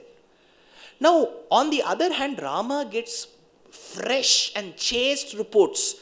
Hanuman comes and tells, கண்டனன் கற்பினுக்கு அணியை கண்களால் இற்பிறப்பு என்பதொன்னும் கற்பு என பயர்தொன்னும் கலினடம் புரிய கண்டேன் உன்குலம் உன்னதாக்கி உயர்ப்புகழ்க்கு ஒருத்தியாய தன்குலம் தன்னதாக்கி தன்னை இத்தனிமை செய்தான் வன்குலம் கூற்றுக்கு ஈந்து வானவர் குலத்தை வாழ்வித்து என் குலம் எனக்கு தந்தாள் என்னினி செய்வது எம்மோய்.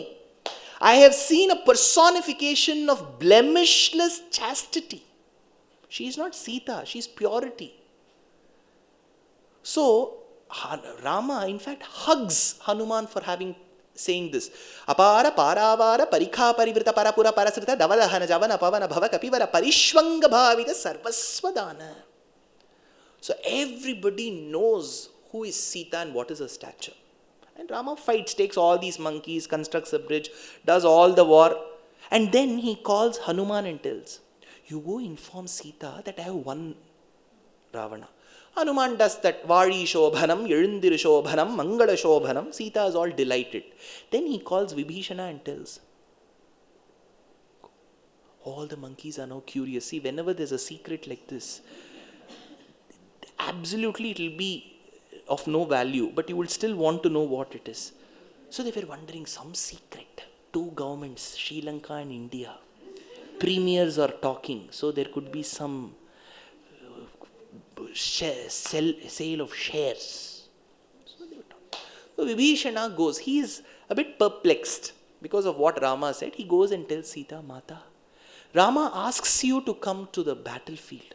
She starts, not this way. Bathed, well dressed, and well ornamented. Sita is a bit confused. See, any husband who has seen his heroine, wife, languishing and abducted in the jail may want to see her in that state. See, when in the Roja movie, she comes all the way crying in the bridge, and Aravind Swami comes and swims, and then finally they hug, and we have the A.R. Rahman Bhagavatottama who gives the tune. Right? Why will she come dressed? Sita was a bit perplexed, but she said, okay, now that he has asked, let me come. So she comes in a palanquin. Then all the monkeys who have fought the war, they've all come on an on-site project. They've all flown from India to Sri Lanka. It was a foreign country for them. And they had all informed their wives, the allowances are coming in a foreign currency. So what do you want from Lanka? I cannot get the orphaned elephants from the Pinawala. So I'll get something else for you. So what do you want?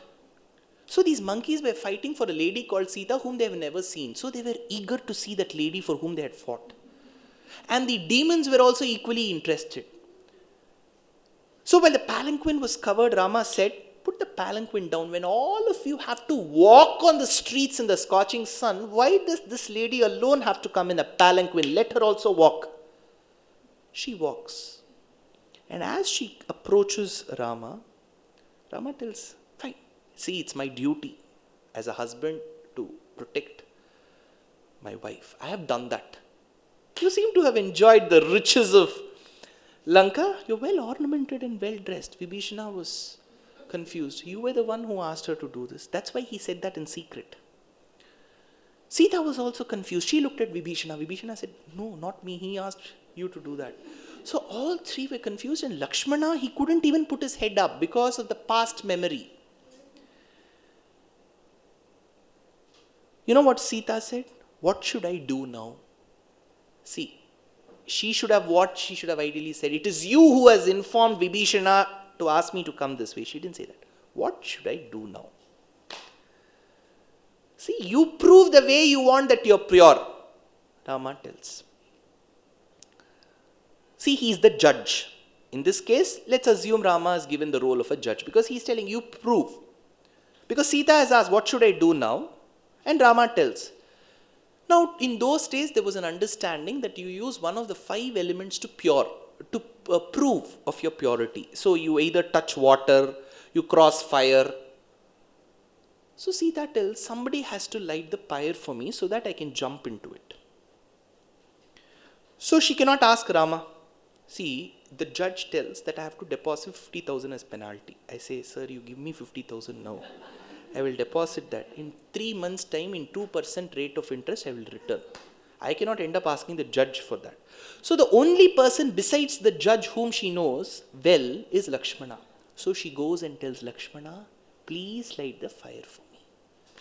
So Rama knew that this was the accusation of character maligning that she threw at Lakshmana. So she should be shown the pain of it by me throwing it at her.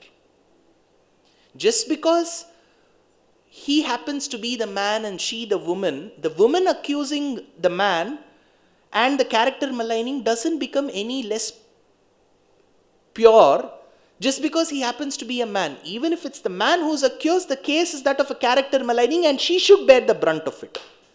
So this character maligning, the case that she threw on Lakshmana was thrown at her. Whom did she throw at? She threw at Lakshmana. So to the same person she went and had to ask for help. That is where beautifully Valmiki does it in a simple shloka, whereas Kamban tells, Valai Oli Shaidida Aval Kayil Kurinal. With the bangles that created the rumbling noise, she went and asked for Lakshmana's help. And what Lakshmana did? Anna, hey brother Rama, what is all this? He asked through his eyes, what is this? So you had a better dancer who was a speaker, she could have done better justice to it. My eyes are too small to get the citizenship of China. So she went and asked the help of Lakshmana. And what Lakshmana did, he asked Rama. And Rama said, Avan kannil koorinan. See, when the child has to be admonished, but not severely, you'll say, right? So he said, kannil koorinan. So the fire was lit, she went inside, then came another person with bruises. He said, I am the Lord of Fire. I generally give bruises to others, but her chastity and her purity is giving bruises to me. Sita could have still chosen to tell, rather than living with you, I will go live with my father. She is a very, very bold woman, or she could have said, I will fight on my own and create my own kingdom. But she didn't question and she went. Why? Because she knew she was at mistake. See, Agni Pariksha is not a test of her chastity. Rama will not stoop that low. If he were to stoop that low, my acharyas would have never ever celebrated him. They would have thrown him out. When Hanuman is giving a first-hand report, when Vibhishana speaks laurels of her, and as a husband he knows what kind of a precious gem she is, why will he stoop that low?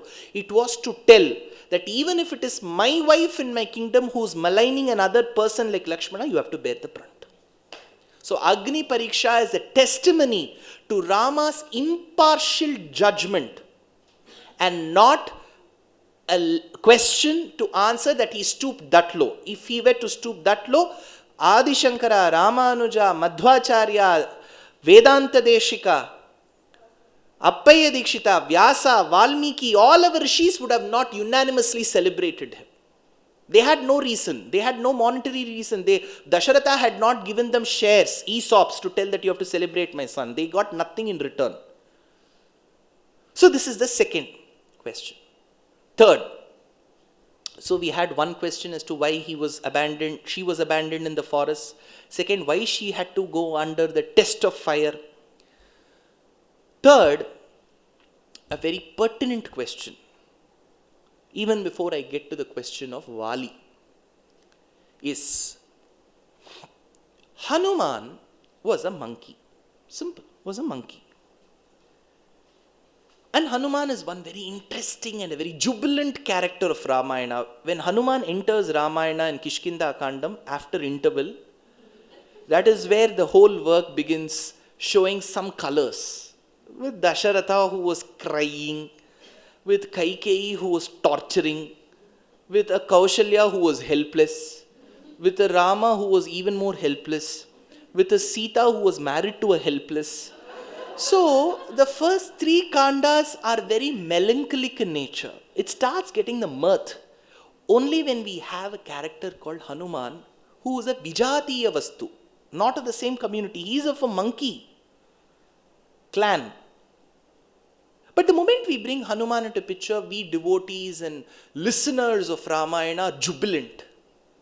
But to any amateur or a first-time listener, they will ask, you keep telling that Hanuman spoke and Hanuman spoke. How can monkeys speak? Correct? How can monkeys speak? If they were to speak and they have a sixth sense and they are qualified, we can recruit them into the clan of humans, right? They are not that different. Just minus the tails off.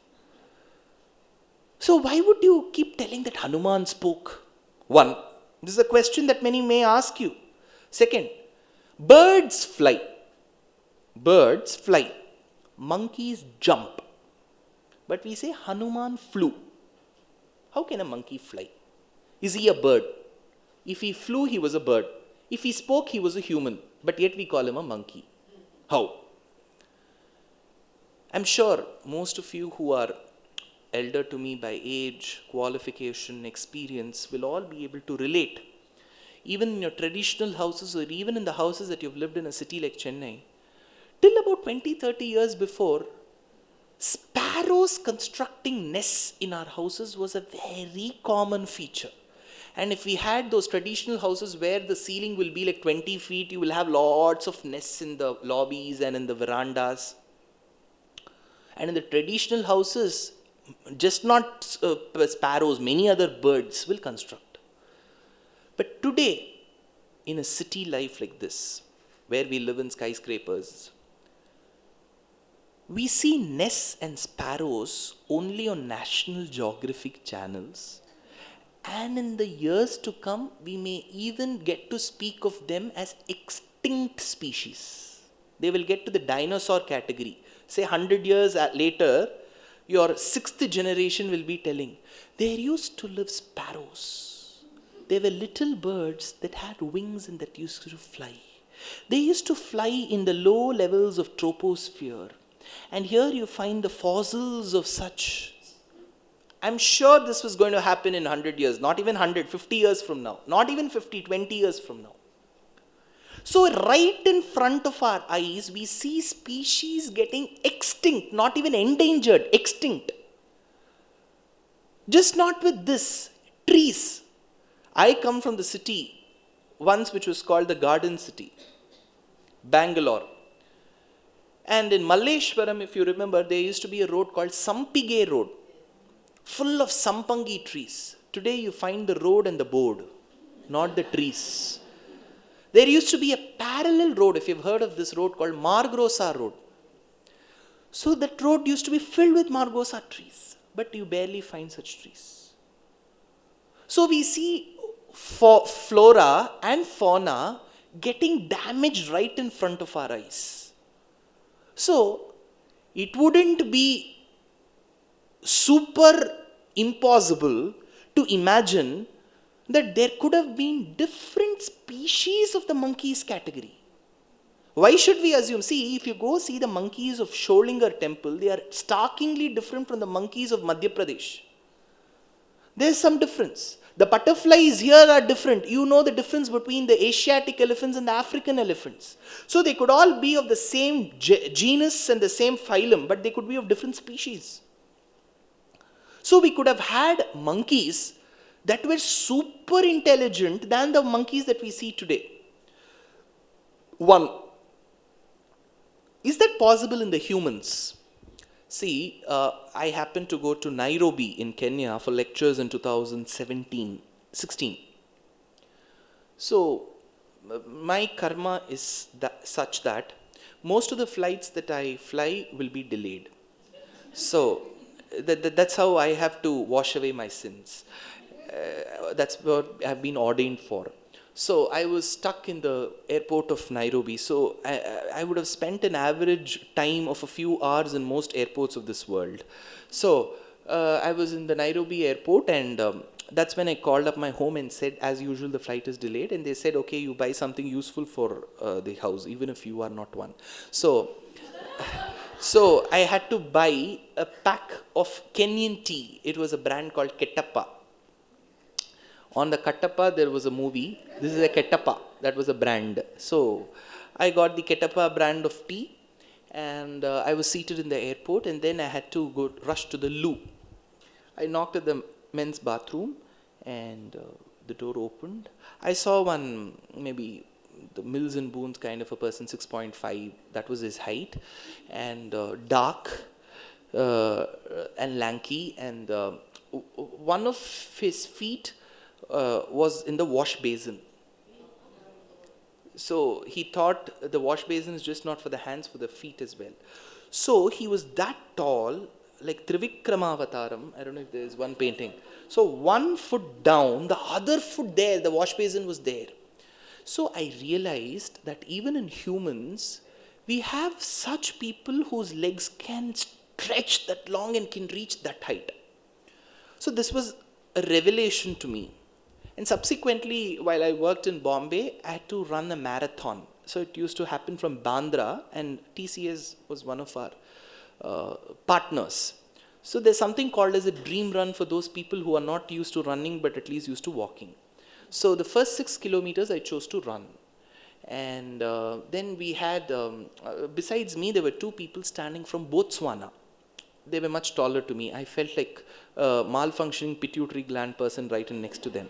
So they were right next to me, and there were a few $1,000s as the reward for the person who completes the marathon in record time. So we started at the same time. I just realized the moment we started that one of his feet was here and the other was there. I needed at least 20 walks to cover that. So even in humans, we have seen people who perform extraordinarily well. So will you still call them of a different species? No, they belong, but they're extraordinary. Likewise, Hanuman was an extraordinary monkey who was performing more than an average monkey. We have that. We had a Shakuntala Devi who could give decimal places up to 28 digits. And today, we don't even know our phone numbers.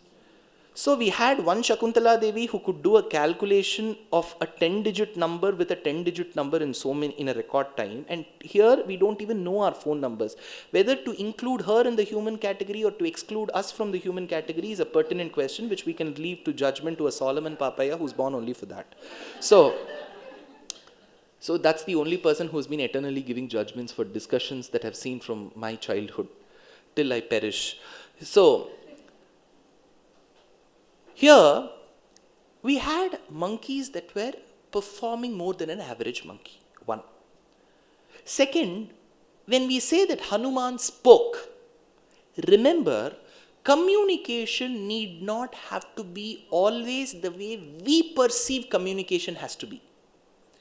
See, a child which is just barely 6 months old can communicate to the mother that I'm hungry even without uttering a word. How will the mother know that the child is crying for milk, the child is crying out of sweat, the child is crying out of cold? Because there is a communication, there is a connect which the mother's eyes can attach with the child's eyes. So communication need not have to be oral like this, like the way I'm rambling. Communication need not have to be a way this way. It could be even through eyes. Eyes are the best form of communication. Out of the Ashta Rasas, how many Rasas have you heard? Navarasas. Because in ancient books we have only Ashta. The Shanta Rasa, which is the 9th one, is an amended and an included one. So the first and the foremost of Rasas is Shringaram. Shringaram happens through eyes. See, in Natya Shastram, Abhinayam is the most important. With eyes you can communicate the entire story. But why we choose to do handwork and footwork is because besides the 2-3 rows of people in the audience, the 4th row will not be able to see the expressions of my eyes. So that is why we use Lokya Dharmi and Natya Dharmi and we do hands and legs. So eyes can communicate. Between a mother and a child, between the artist and the audience, eyes can communicate. Hands can communicate.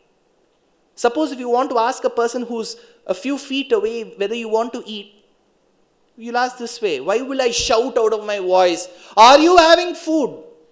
And imagine that person is completely deaf. So, I will still choose to use my hands. The last of all modes of communication is mouth. When everything else fails, mouth. So, communication need not have to be always oral. If Hanuman was a super performing monkey than an average monkey, he could have still communicated with the rest of his features, one. Second, he could have still done more than an average monkey where he could have tried to speak. That could be an endangered species in the monkeys list. Third reason. Most of our scriptures come to us in the form of a poem. Right? Ramayana is poetry. Mahabharata is poetry. Ramacharita comes in the form of Doha, Chaupai, which is poetry.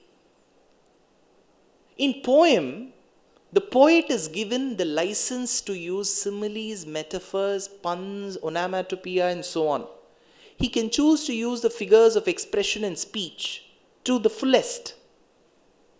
If I were to describe a woman who's entering the hall, if I were a poet, I wouldn't say she entered the hall. Then I'm being a normal speaker.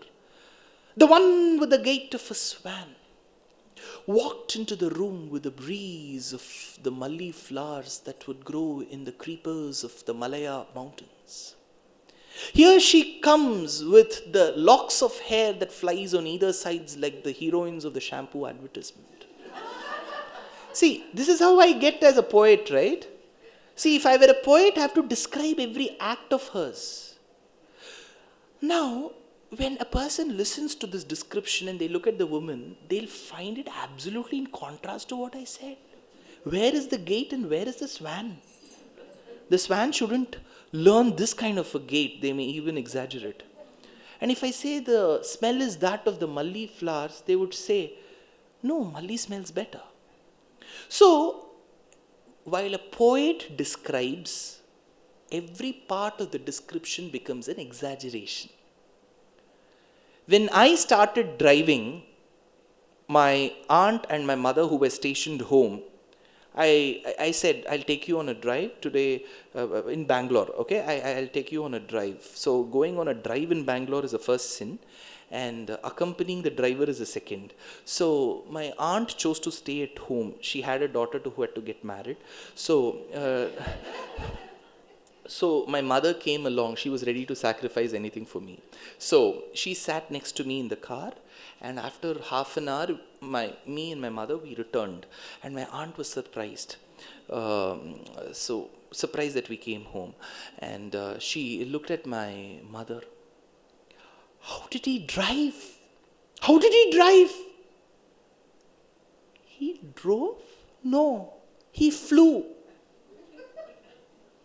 So what does the word fly mean? Did I fly? I would have gone at a speed which is more than an average driver. So as Indians who are natural poets next to Valmiki and Vyasa, my mother exaggerated and said, he flew. Hanuman would have been a monkey who could have jumped tree to tree, branch to branch in a fast manner. Looking at that, the poet Valmiki might have written, he flew. Since it's poetry, we need to strip the verses of its imagination and look only at the crux. So if somebody asks you as to if Hanuman flew, give them this 22-minute long explanation. They will choose not to ask a single question to you in their lives, even if the situation warrants one. Trust me. So, yeah, that's the fourth reason what we state from the book is Anjana was a monkey. She was married to the lion-like or the lion amongst monkeys called Kesari. They wanted a child. He was a king of a small region and they wanted a child. By the grace of Lord Shiva, it is believed that she was pregnant. The Purana goes to tell that children were born in various ways those days. One was a natural way of conceiving. The second was when they were adopted. Third was when there was this concept of IUI. They may not call it IUI. Don't put a control F on a Ramayana and search for IUI or an ICSI. It was very much similar to the concept of a sperm donor.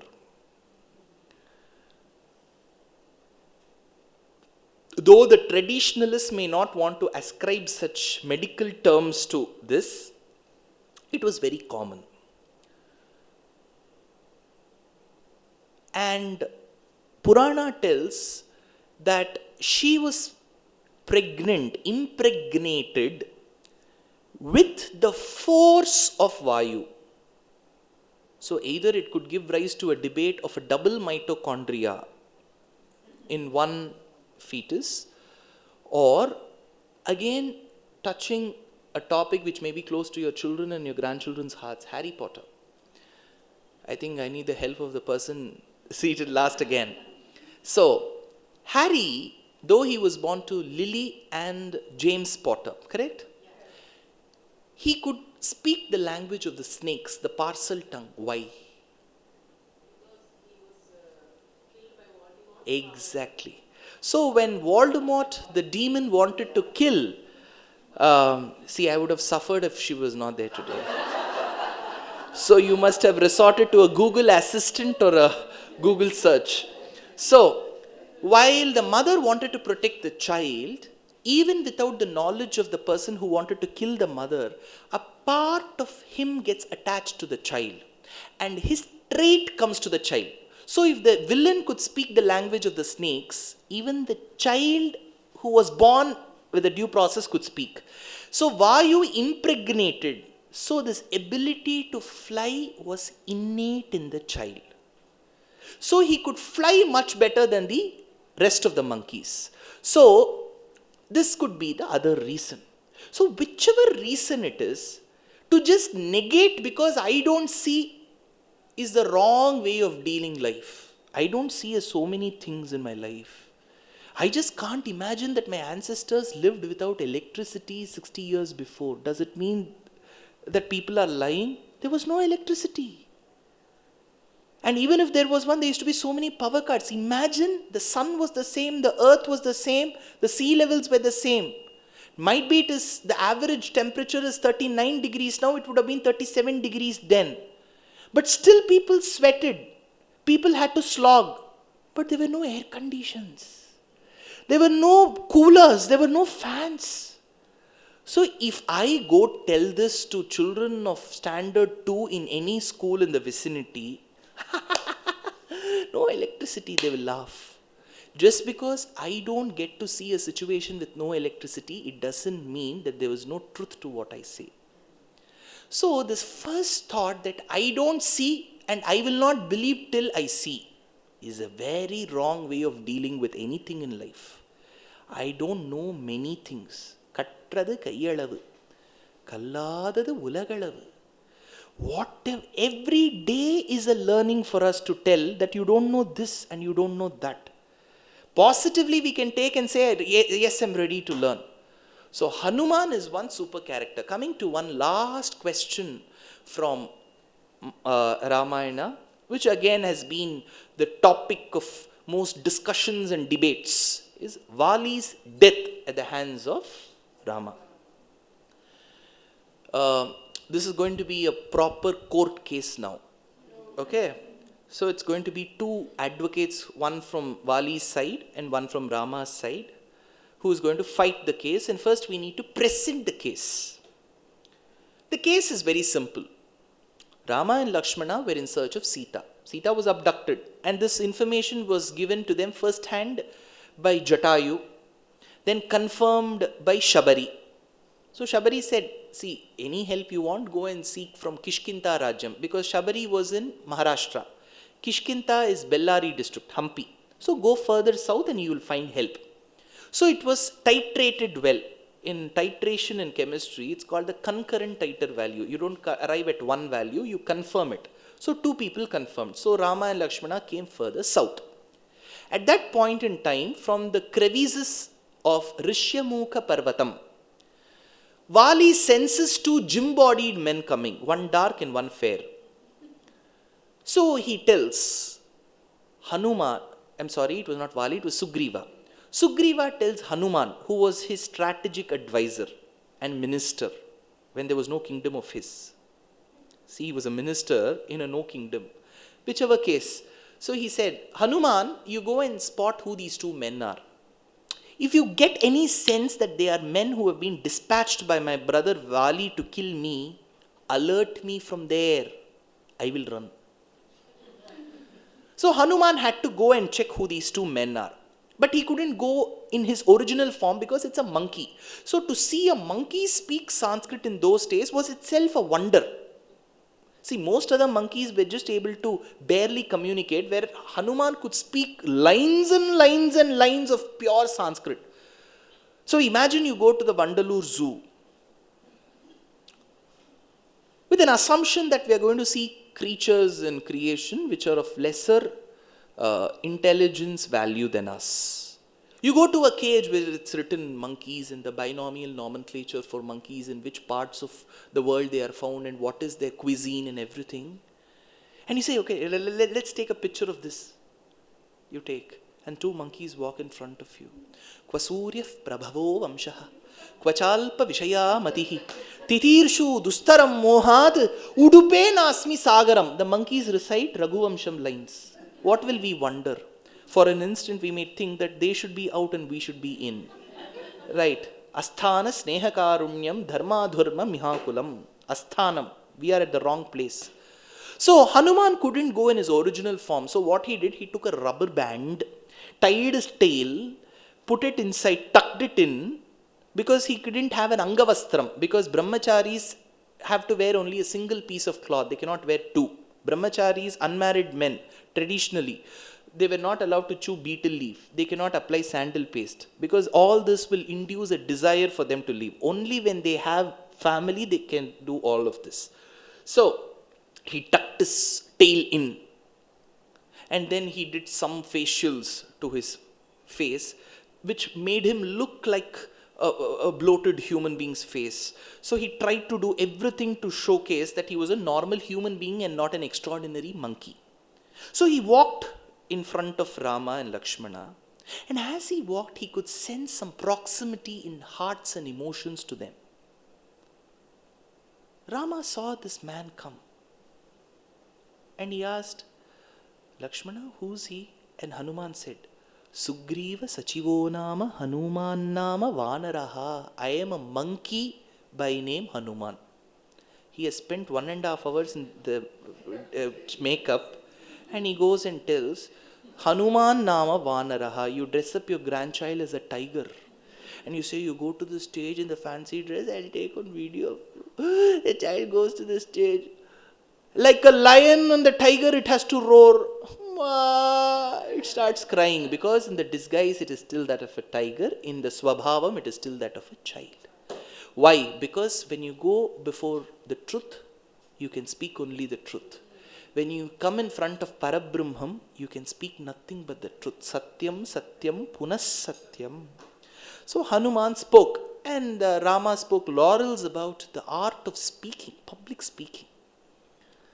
Nandridveda Vinitasya na yajurveda dharinaha na samaveda vidushaha shakyamevam prabhashitum nunam vyakaranam kritsnam manena bahudhashrutam bahuvyaharathanena na kinchit apashabditam avistaram asandigdham adrutam avilambitam urastam kantakam vakyam vartate madhyamesware samskara kramasampanna mudritam avilambitam ucharayati kalyanim vacham hridayaharinim. Close to 10 verses in Valmiki's Sanskrit Ramayana is where Rama describes the eloquence of Hanuman to Lakshmana. He tells, a public speaker should be like this. Giti, Shigri, Shirakkampi, Tatha, Likita Pataka, Anarthagyaha, Alpakanticha, Shadete, Pataka Dhamaha. These are the 6 drawbacks of a bad public speaker. Giti, Shigri. You should not sing and speak at the same time. You should sing and speak, or speak and sing. Perumal Vandaram. Giti, Shigri. Your pace should be in such a way that people can relish, understand and enjoy. Shirakkampi, you should not keep unnecessarily shaking your head. No. Shirakkampi. Tatha likhita patakaha. Next point, turning my page. Suddenly you switch off the light, I have no other go. Shirak tatha likhita patakaha. When we speak, we should know what we are to speak. You should create a framework before you speak. Anarthagyaha, using words which are not appropriate at that moment. Alpakanti. I would like to tell all of you that 3 things. Because if I raise my voice, people will hear and ask questions. So if I keep alpakanti, then they will not ask questions. This should not be the way. Your voice should be bold enough in whichever pitch it is. Shadete pataka dhamaha. These are the 6 drawbacks of a bad speaker. See, you get organizational skills and public speaking courses for free in Ramayana rather than the ISBs and the Great Lakes where you have to spend lakhs. But in India, when anything comes for free, it holds no value. So Hanuman got to understand that Rama is a Ekapatni Vrata just by the looks. He could also sense that he is without his wife just by the looks. He could sense that his wife is away from him just by his looks. And then he understands from Rama that his only wife Sita has been kidnapped. The word only is used because Rama was an exception to most men in those days. So everybody will want to take a selfie with Rama because they would say, he's the one married only once, huh? Rama's managed to marry only once but still lived in Gopalapuram. So, here, because the entire Uttar Pradesh is called Gopalapuram, Mathura, what did you think? I don't know. So, assumptions at the wrong place will lead the speaker to go to tough situations. Now here, we had Rama who expressed to Hanuman that my wife has been kidnapped. Though Hanuman was a celibate, he chose not to marry. he was in a boys only school. So he could sympathize with Rama. He did not even empathize. So he said, fine Rama, I can understand your position. Please come with me.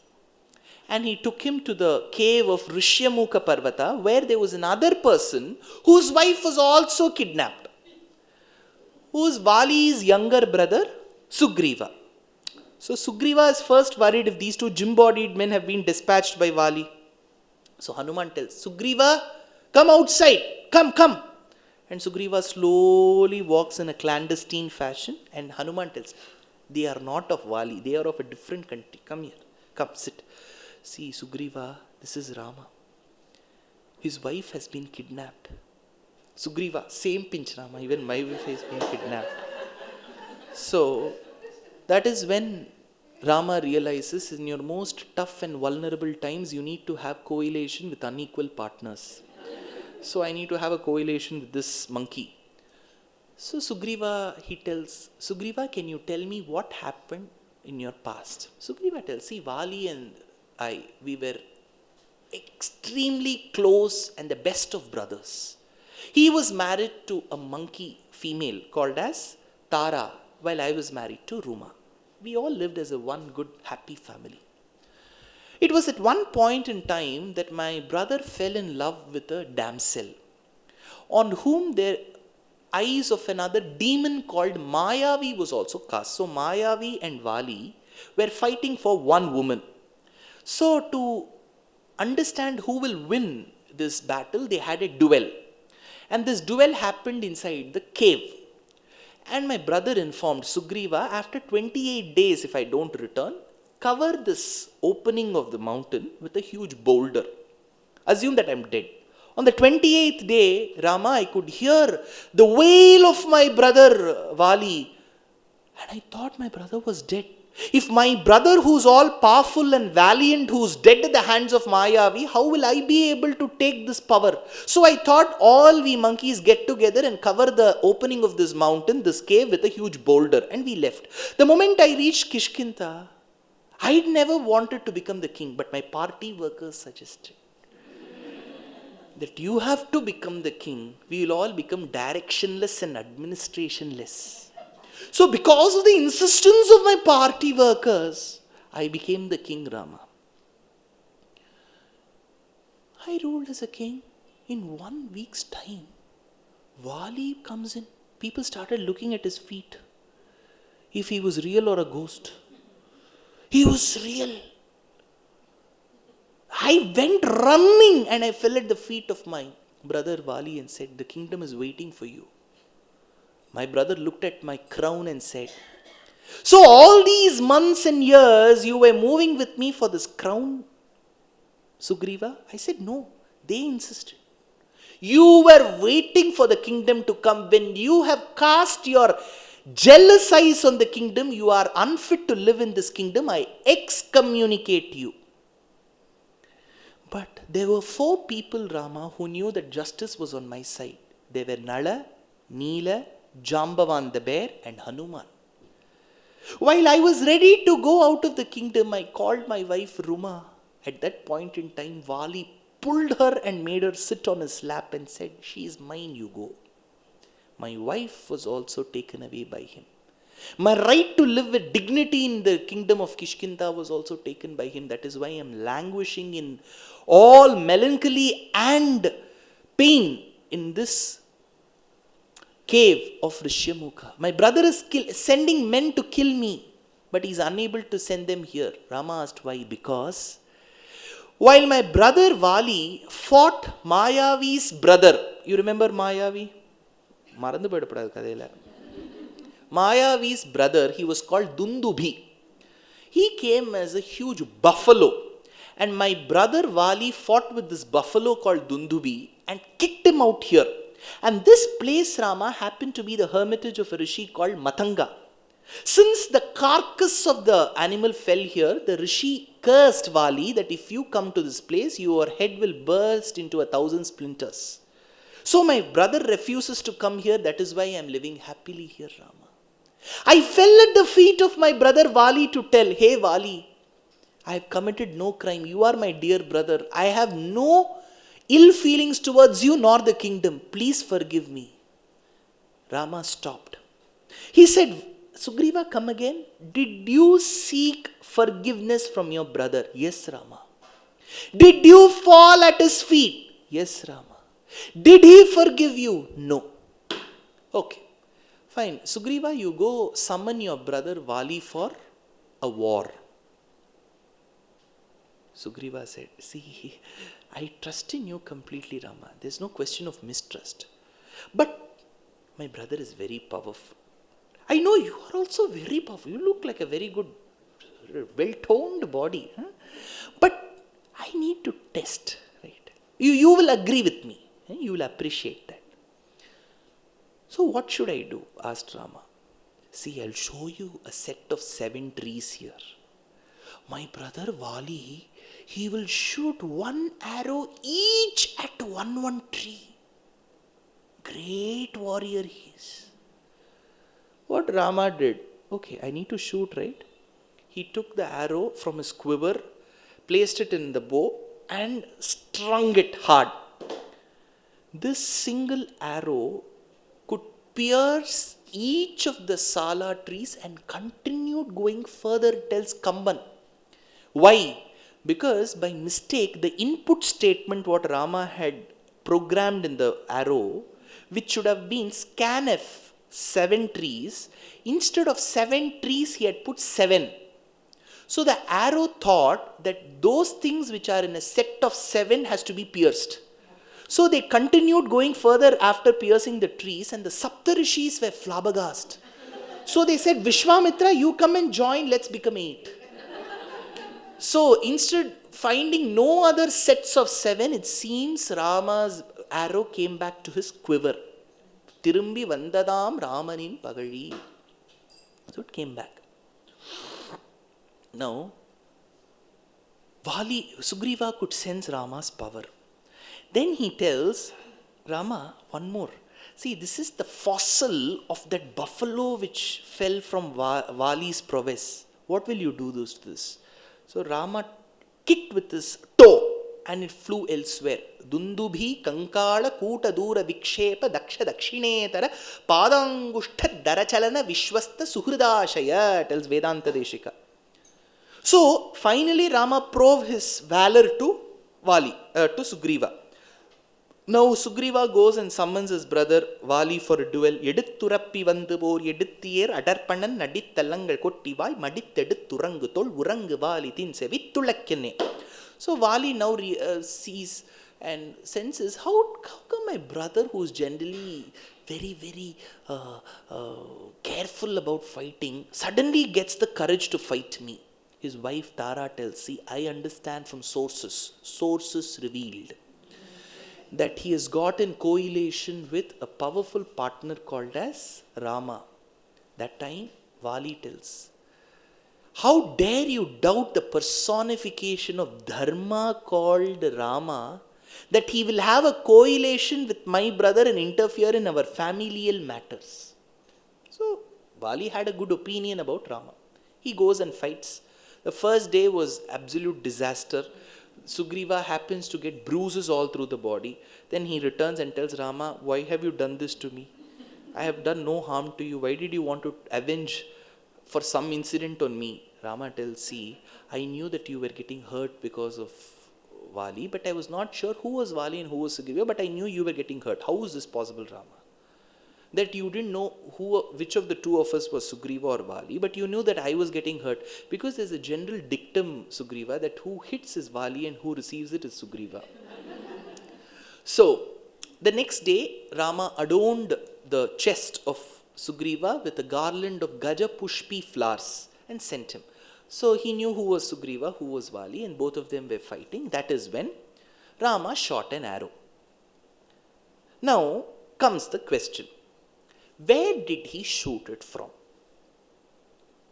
Ramayana clearly tells that while Vali fell on the ground, he took the arrow that struck his chest. In most biological forms, chest is this. and back is this. So he struck the chest. So Rama should have stood before Vali to strike him at the chest. No, sir, he could have stood at the back and the arrow could have taken a complete U-turn and then struck it. It will be too much of a VFX, right? A U-turn and all that. So Rama stood in front. If he was standing in front, then Vali should have not fought with Sugriva. He should have fought with Rama. So Rama should have stood in front but hidden himself from Vali's eyes. How is that possible? Possible because it was the forest. And Rama was a dark, greenish, blue-hued person. Maragata manimaya chela mamava raghurama maragata manishama. He was as green-hued as the emerald. Neelatoyata madhyastha vidhullekeva bhaswara. He was as blue as the oceanic waters. He was as dark as the collyrium, anjanam, mai. So he was a combination of three colors. Could there be a combination of colors? Yes. Mayil kaluthu. Enna color is this? Sollave mudiyadhu. Rendu color. So you've got a combination of two, right? This was three. So while he was hidden in the trees, it could have just got camouflaged, right? So his green hue, blue hue, dark hue could have just got camouflaged in the foliage. He could have stood right in front, but Vali could have just overlooked that. In whichever case, why did Rama have to interfere? Was it right to hide and shoot for a valorous king like Rama for his stature?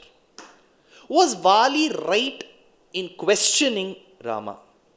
What justification is given for this?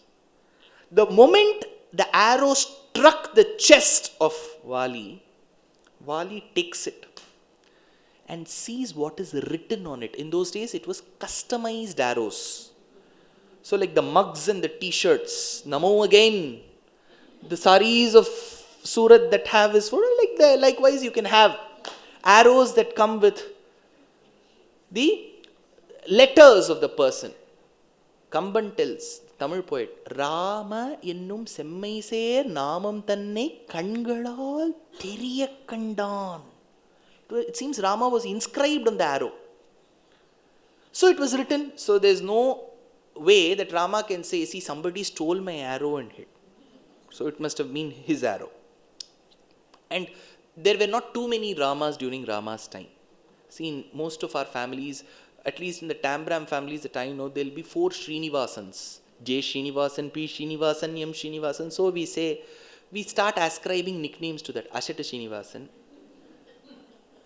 Chino, Chima, and so on. So there were only 2 Ramas in that. They were contemporaries. One was J. Rama, the other one was D. Rama. J. Rama was Jamadagni's son, Parashurama. The other one was D. Rama. J. Rama had a suffering defeat at Rama's hands.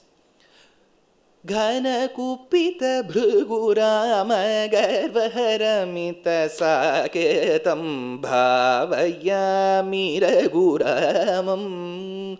Ghana kupita bhrugurama means Bhargava Rama, Parashurama. So the other Rama could have not come because he was already a losing figure at that point in time. So it must have been only D. Ram.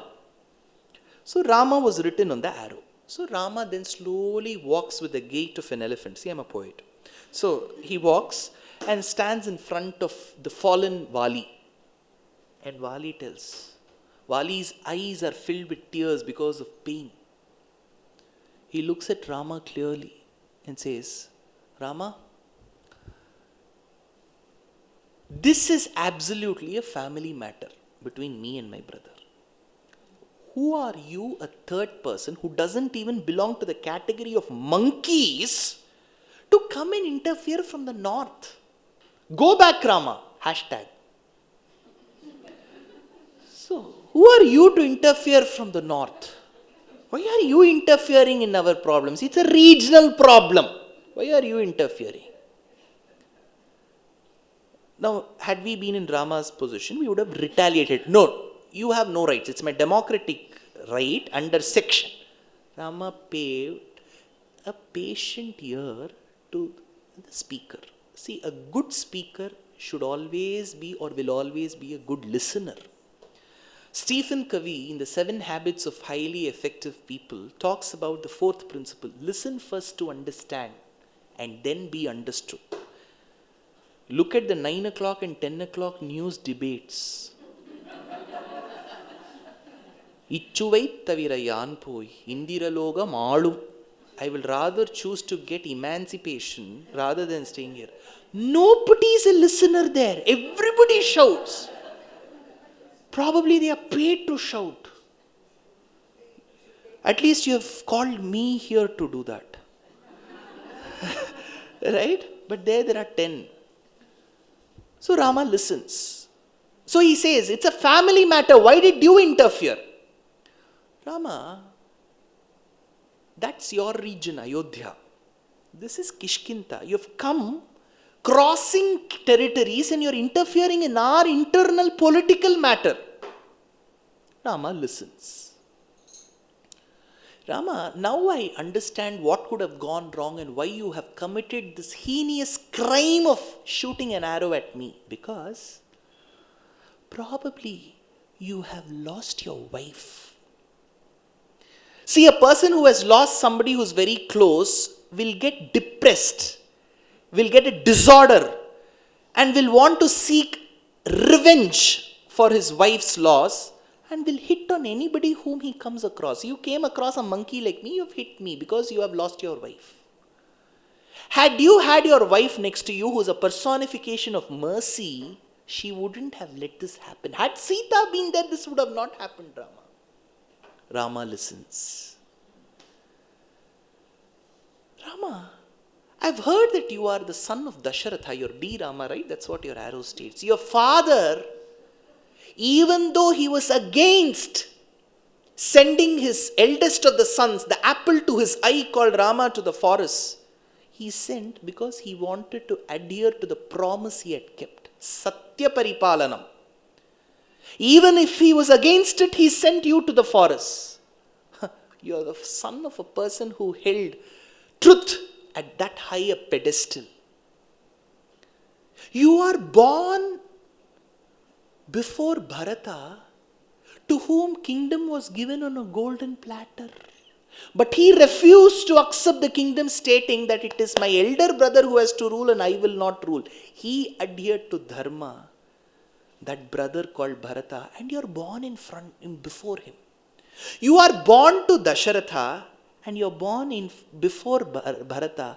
How did you alone become the odd man out who has not adhered to Dharma, Rama? வாய்மையும் மரவும் காத்து மண்ணுயிர் துறந்த வள்ளல் தூயவன் மைந்தனே நீ பரதன் முன் தோன்றினாயே. Rama, if you were to cite this incident that I am having a relationship with my brother's wife Ruma, I will tell you we are all animals, monkeys. This fidelity, infidelity and all that doesn't apply to we the animals. We can have a relationship with anybody. Who are you to interfere in that?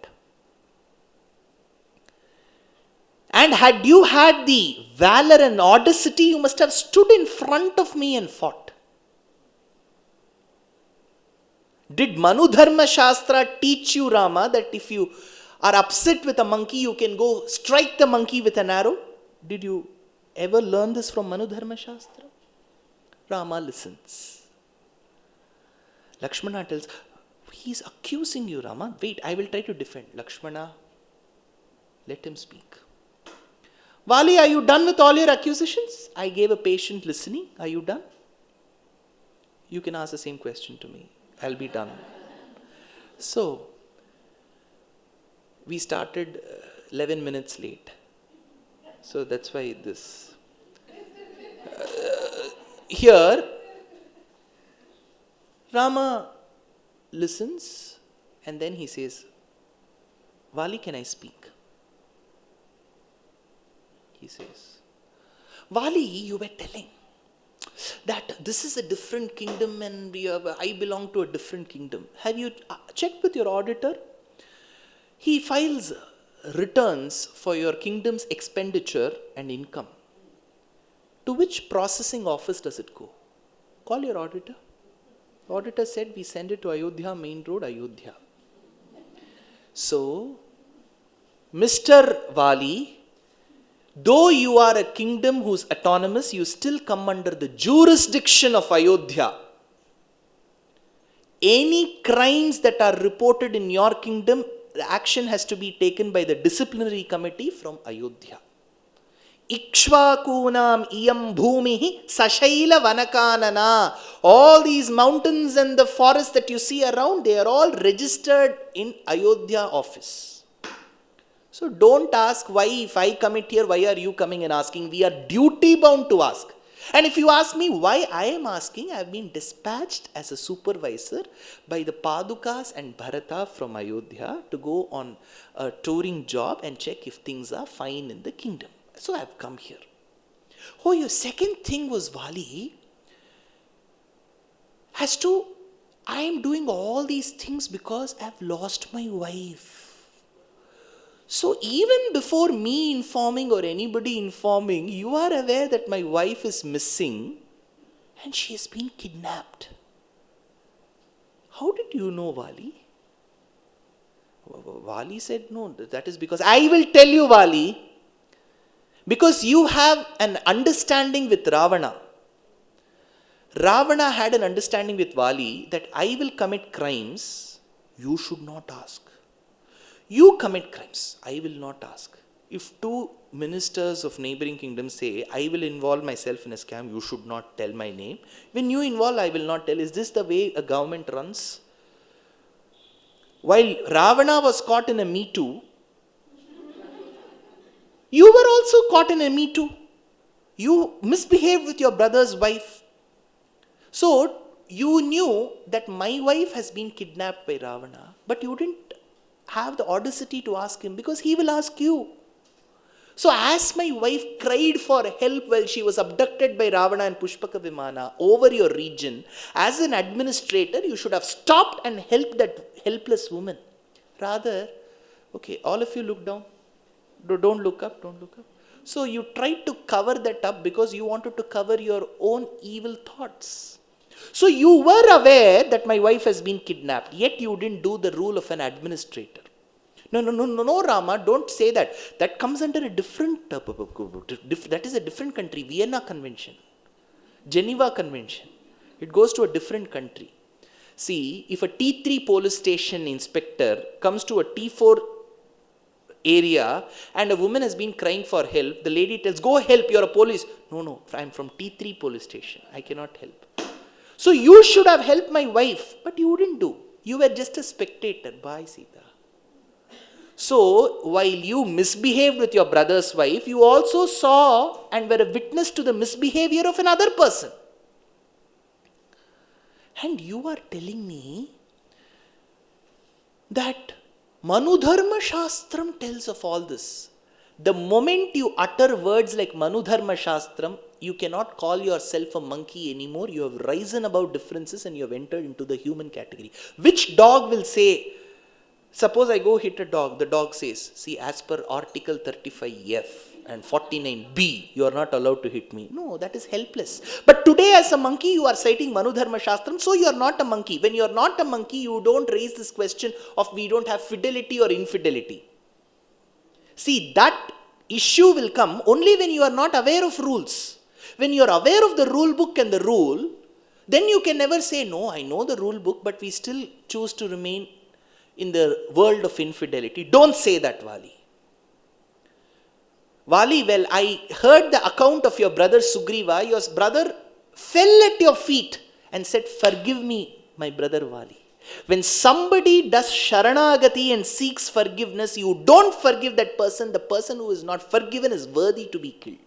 Just with this one rule, I can kill you. Vali is shocked. He never knew Rama could debate this well. He said, you misbehaved with your brother's wife. You were witness to the misbehavior of another king with my wife. You did not forgive your brother when he sought forgiveness. And today you are asking me as to why I should shoot at you. I will shoot. Rama, but why did you shoot hiding yourself? You say that you are animals, so you don't have the rules of fidelity and infidelity, right? A king, a kshatriya has the right to hunt animals. Look at my license of hunting. Only if you don't have, the person in Bombay went to jail. I have one. So see my license. So I have the license to shoot, to hunt. In which hunting scenario will the hunter go and give the lion, you hold one sword, I will hold one, let us fight and see who wins, then the winner will be declared. The hunter will always hide himself and hunt. So I did that. If you agree that you are a monkey, hunting is right. If you agree that you have risen above the monkey clan, then what you have done with respect to the character is wrong. In whichever case, you are worthy to be killed. Fine, sir, everything is fine. But we have heard of one reason that if anybody who stands in front of Wali, half their power will go to Wali. So it is not 100 is to 100, it is 150 is to 53 is to 1 ratio. How is this possible? It is believed in some versions that the balam of Wali, half of it will go. It is an assumption. Even if that assumption were true, it will not hold water in front of Rama because Rama is fire. See, you can share from a sentient matter. Suppose I take laddu, make it into half, give one half to you, other half I consume. So these are breakable things. Suppose I use fire from one lamp and light the other lamp. How much of fire have I used? Nothing. So Rama is fire. Even if Vali takes half of the power, still fire remains fire. Purnamada. Purnam idam purnat. So what is whole? This is whole. How much ever you take out of the whole, whole remains a whole. So this rule of Vali becoming 3:1 doesn't hold water. With Rama. Might be with us. But not with Rama.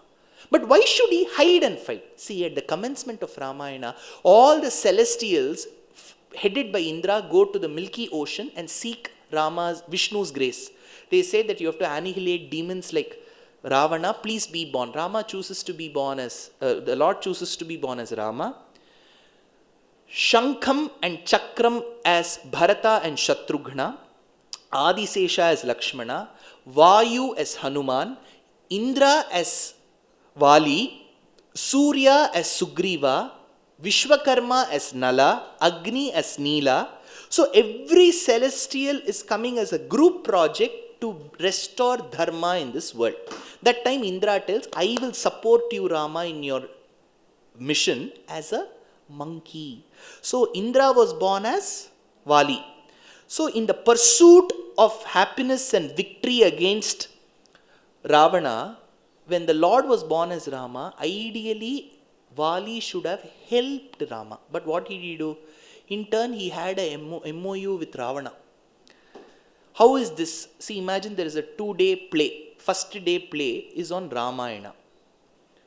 Or first day play is on Silappadigaram. Silappadigaram is a beautiful story of the anklet. So on the first day, the scene is where the slender-waisted Kannagi with a beautiful silver pot filled with milk walks in front of Kovalan, her husband. She walks. Kovalan takes it. The one with the slender waist like the creeper that surrounds the Kalpaka tree. Oh, my dear Kannagi, is his dialogue. The director is happy because the characters have delivered their show well. Day 2. It is Ramayana, and the character who played Kannagi the first day is playing the role of Sumitra. The character who played the husband to Kannagi, who is Kovalan, is now playing Sumitra's son, Lakshmana. So the dialogue of Lakshmana towards Sumitra is, Mata, my brother is going to the forest. Can I follow him? Instead he tells, oh, slender-waisted lady. He continues the dialogue of day 1. So Lakshmana, instead of giving the dialogue of a son, he gives the dialogue of day 1. Slender-waisted Sumitra, you look very beautiful. What will the director do? The director will never want to showcase himself telling the public, see, I have kind of nurtured these characters. He will say, So even before the audience starts throwing stones and water bottles and kurkure water packets at him, slowly the director, even without anybody's knowledge, secretly will try to pull this character who is wrongly delivering the dialogue behind the screens. So the world's a stage, is what Shakespeare tells. And in that Natakam, the character called Indra, who's now Vali, must have helped Rama. Instead, he's doing the wrong dialogue delivery by partnering with Ravana. So the director, who's Rama, who has seen the character deliver the wrong dialogue, slowly pulls him behind the screen by standing within the leaves of the forest and then hitting an arrow straight at Vali's chest. And after giving this explanation, not me, you know what Vali tells? After listening to your explanation, Rama, I know that I have committed this huge crime. It is high time that I realize that I have committed this crime. I must not have behaved with my brother's wife that way. I must have supported you by fighting Ravana, by rescuing Sita. I did none. Today I am questioning you. Avipom melaivai arivu tandu arulinai. I have committed this crime. Please forgive me, Rama. What you have done is right and what I have done is wrong. So the person who has accused Rama himself tells that I have committed this crime. Simple judgment, case closed. And you have to archive it in High Court Digital Library. Today we are opening it, dusting it. He himself has said that what I have committed is wrong. What you have done is right.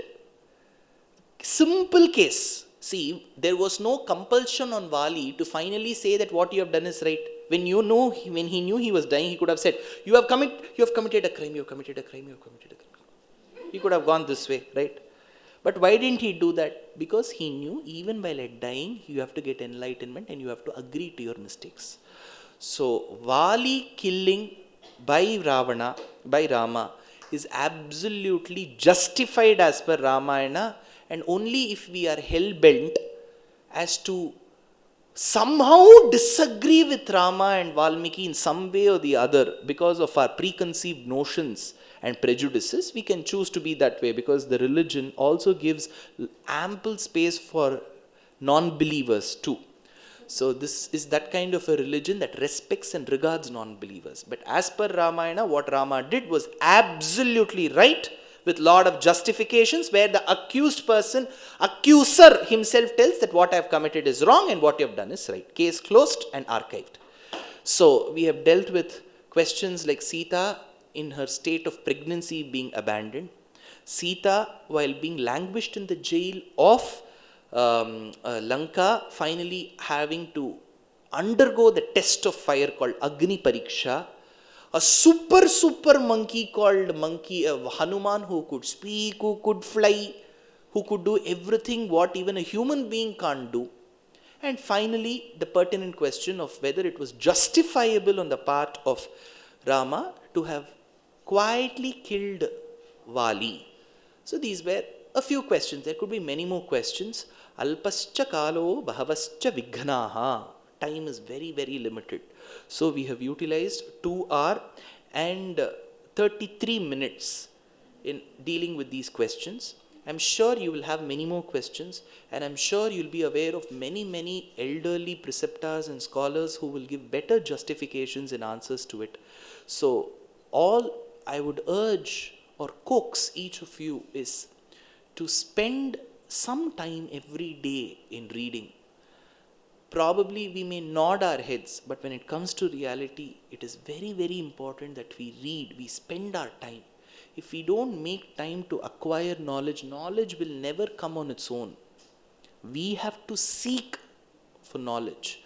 And seeking can only come when we read judiciously, we listen with rapt attention, and we keep listening. That is why Bhagavatam tells Shravanam Kirtanam. Shravanam, listening is an art. Because though we may say that my ears are open, that is the biggest problem. It is open on both sides. Kalla pullarku nallor sonna porul ena poyithendre. So it should go at right angles. Rather, if it goes at 180 degrees, it is tough.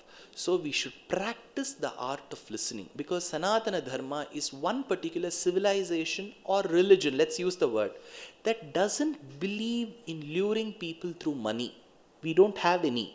Even if we have, we cannot tell the other person, I'll give you 100 rupees, come. What do we have to say?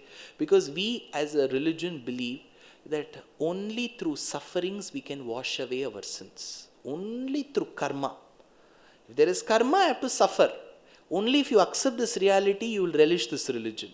If we start running behind pariharams and prayaschitams, our life will go in vain. Whatever we are today, it is because of our doing, either in this life or past life. Of course, bhakti, devotion, recitation will give us some bliss and some way to overcome that agony. But agony will never go away completely. So this is one religion that says that devotion should be selfless. You do this. We have got very, very commercial in the last 100 years in Sanatana-Dharma, which is not Sanatana-Dharma. We've been a-commercial for yugas together. If prayaschitams and pariharams were to be offered at every instance, Sita could have avoided and done so much of it to get back to Rama. She thought languishing in Lanka is her karma. Sitting in forest in pregnant state is her karma. Rama's living without Sita. See, we all check. Sita in her pregnant state without Rama, how much he must have suffered. On the other hand, Rama must have also equally suffered. He had no other course. Sita was his only went out. So how much he must have suffered. So as a religion, we have never believed in luring people through either in the affluent or in the economically weaker sections through money. Second, we have never believed in force as well. I will kill you if you don't come. So we neither convert through money nor through force. The only thing that helps sustain the civilization is continuity in relevant knowledge. And that knowledge can come only through listening and reading. Hence, I would urge, I'm sure this is a large reading group of Kalavardhini under Pujya Sri Swamiji. So I would urge all of you to continue this habit and read mostly the word, I don't know if it's right, so-called authentic versions of books and not any book which gives you thousands of questions. So people ask, can I read this book and that book? If I would recommend, then I am stopping their seeking process. So try your level best to read the original and sustain Sanatana-Dharma in just not your generations, in the generation of your children, grandchildren and great-grandchildren. Thanks Kalavardhini, and thanks to all the volunteers, the organizers, for having called me on this auspicious, it's a Rama Navami Eve. And it is said on the afternoon of the Navami, when the sun was shining bright. It is shining super bright these days. So we just need glasses of buttermilk and jaggery water to hydrate ourselves. But the biggest icing on this spiritual cake is the birth of Rama, who's going to happen tomorrow. Tatascha dvadashe mase chaitre navamike tithau, on the day of Navami Tithi. In the star of Punarvasu, Vasu in Sanskrit means wealth. Punarvasu means that star which helps you gain lost wealth. Punaha Vasu, Punarvasu. So when his father lost happiness, he gave him happiness by being born. And when Rama was born, 5 stars, 5 grahas were as the exalted state. Aditi Daivatye. See, Punarvasu is the star of Aditi. So Valmiki tells Aditi Daivatye Loka Samstheshu Panchasu. 5 grahas were at the exalted state. Because it is very rare for any horoscope where you will find 5 grahas at Uchchan. In Tamil, the word is Uchchan, Uchchasthanam. Very, very rare. Rarely you get, most of us will be born with 1. Eka graha Uchchan. Many of them will have 2. Slightly rare. 3 is very rare. On a tangential note, the Prime Minister has 3 grahas in his exalted state. So, and if you have got 5, it is called Lokanayakaha. You will become a world leader.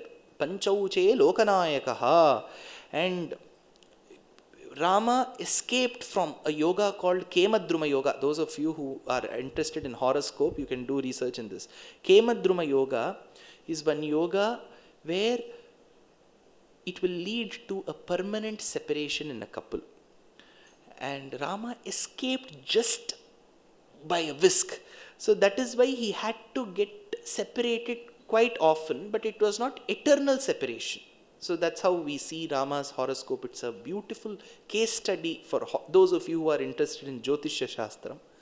So in whichever case, Rama becomes a towering personality in our civilization, and hope he continues to remain one. And Kalavardhini, with his grace, hope all of you prosper spiritually and get enlightened by many acharyas. Kavitarkika Simhaya Kalyana Gunashaline Srimate Venkateshaya Vedanta Gurave Namaha. Namaskaram.